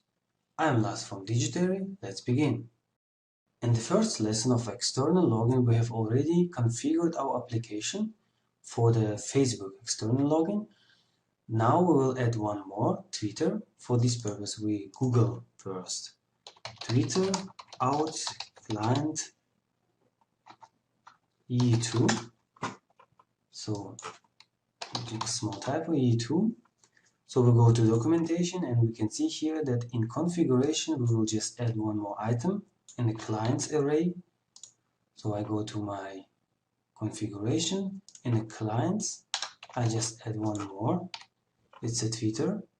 So as you can see here, there is a consumer key and consumer secret we will get from our Twitter developers account. We will create a new application. We go to application twitter.com. So we see here Twitter application management. If you don't have an account, just create it and then you will create a new application. We will name it Acme. Description is Acme project, what you want. So website. As you can see here, if you don't have an URL yet, just put a placeholder, but remember to change it later. We don't have a real URL for now, because this URL must be public, but we are now testing locally, so that's why I'll just put some dummy, HTTPS, something like this, localhost.com, maybe localhostacme.com. So then, yes, I agree, and we create a new application. So we'll just, Acme is already taken, so it must be then unique.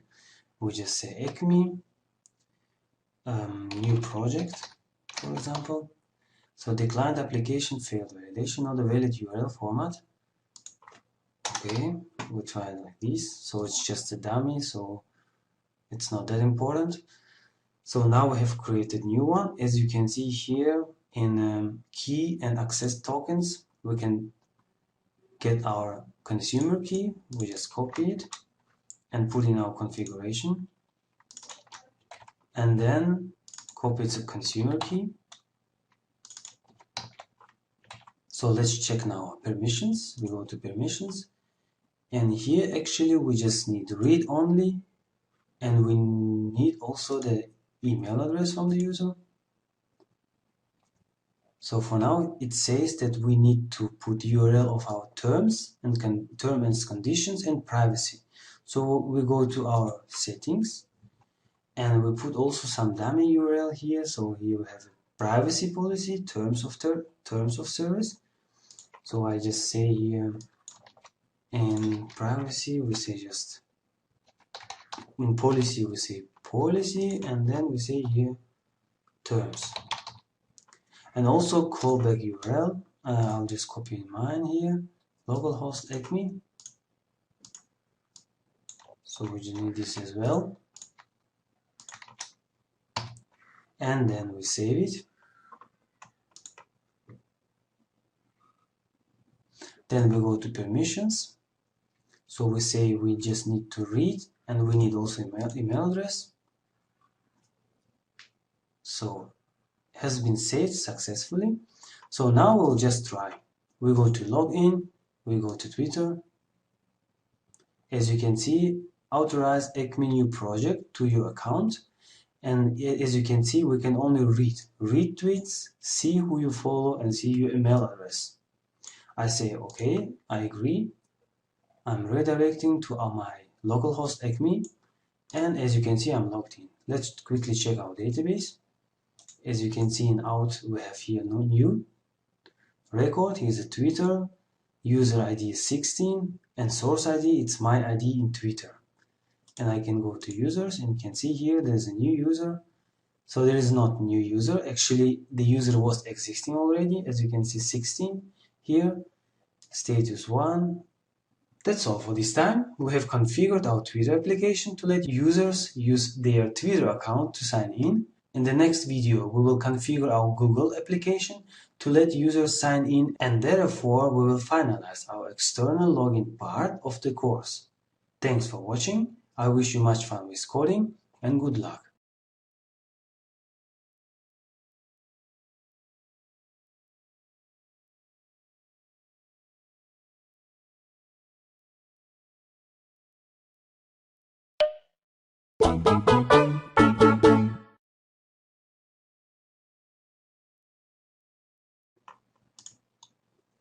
Hello, today I'm going to talk about external login using Google account. We will configure our project in Google Console, and activate Google Sign-In API. I'm Lars from Digitary. Let's begin. In our configuration, we have already had some dummy data for our Google. We can see here client ID and client secret. Let's create a project in our Google Developers Console. So we just go to Google Developers Console. If you don't have account yet, you can just sign up. So I go to my projects and create new project. Let's name it Acme project. Then we create. Now we go to our credentials. And here we create a new credential. We say OAuth client ID. So here they say, to create an OAuth client ID, you must first set a product name. So we can click here configure contact screen. So we just say here Acme project product, for example. Save. Now we're going to create the ID for web application. Let's call it Acme and create. Now we see here our client ID and client secret. I just copy it and we can put it in our configuration.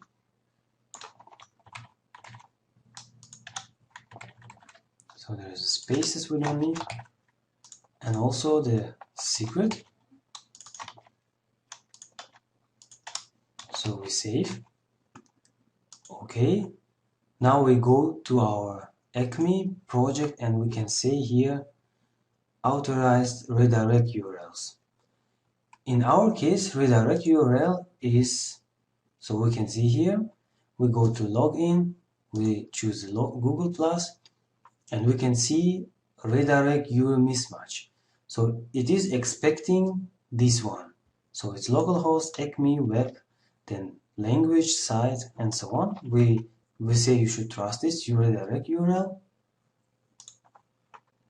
So we go to our project and say here it's this one, and we say a new, for example, for Russian and for German. And our origin is this one. Save. So now Google service is expecting our application to send a correct redirect URL. Let's try now. So we click on Google Plus. We can see here that Google is asking which account I'm going to use. I say, for example, this one. So they say here that we created recently, but we didn't enable Google Plus API. So we go to our dashboard. Here's the dashboard. We say enable API. We choose Google Plus API. And then we say just enable. So now we can try again. And then we say login, Google Plus. I choose my account.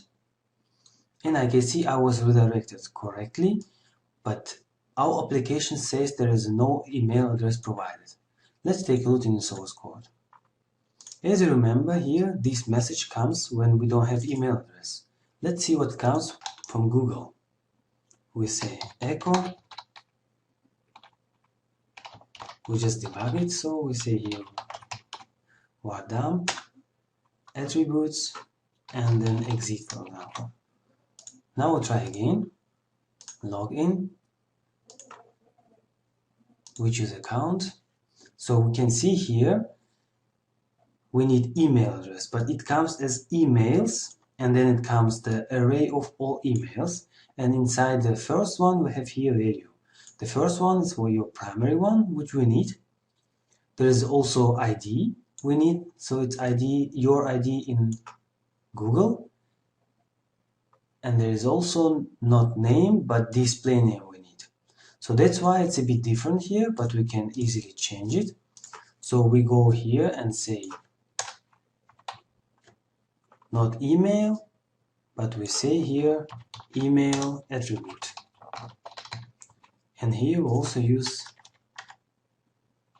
ID attribute, and then here name attribute. So since we are not using for Google the same email key and ID key and name key, we will switch it, and using here this client name, in our case it is Google, so we say if it is Google, then we say here email address must be. So in array helper, if we give the attributes array helper just gets value for this key. But since it's a three-dimensional array, so in our case we need here not just one key, but one, the second, and the third key. So we can just dot separated also access this value. So we say here emails, the second key was 0 and the third key was value. So it's email attribute. And for the name attribute,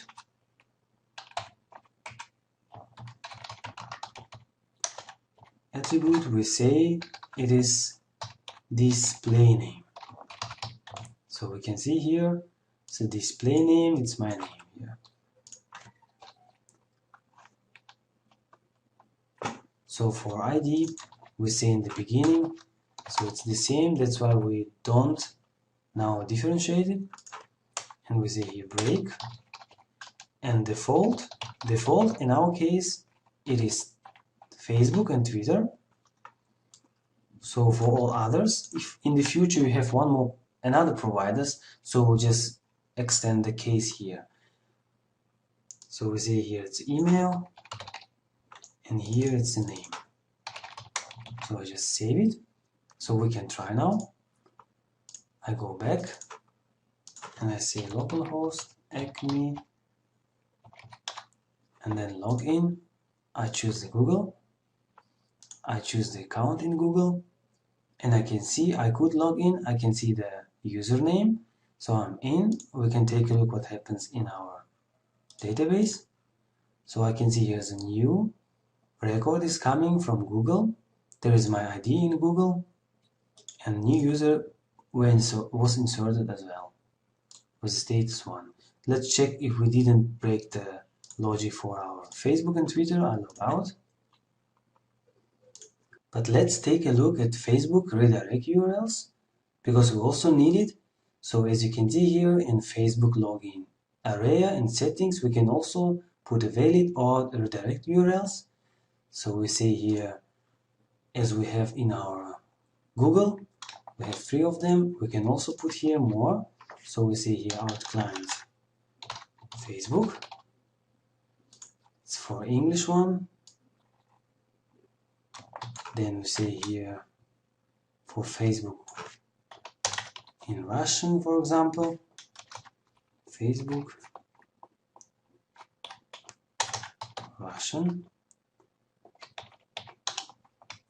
and the same for German. So now we save it. Now let's try to log in Facebook account. You can see I have logged in. Now let's check our Twitter. So everything works perfectly. So now let's take a look at the workflow, how the process goes when we log in. When the user goes to the site login, he will land in our site controller action login and will get the login page. As you remember, in our login page we place 3 buttons, and there we also specified where should user be redirected when he pressed. It was a site out method in our site controller. So depending on what button he clicks, at Facebook, Twitter or Google, this out will call out action from our framework, which connects to the external service depending on what you pressed, and will communicate with this external service using OAuth2 protocol, exchanging several information like one-time token, redirect URLs, and so on. External service will return the attributes of the user. Out action puts all these attributes in a client and send it to on out success. As you remember, in our callback success, we are redirecting and sending the client, which is Facebook or Twitter or Google, and this on out success, sending this client to out handler PHP. It's our component where we parse attributes and connect to user PHP, our model, which saves or updates the user. And as you remember, it returns true. The user will be successfully logged in. That's all for this time. We have configured our project and added needed components to perform external login for 3 providers: Facebook, Twitter, and Google. In the next videos, we will cover other project use cases. Thanks for watching. I wish you much fun with coding and good luck.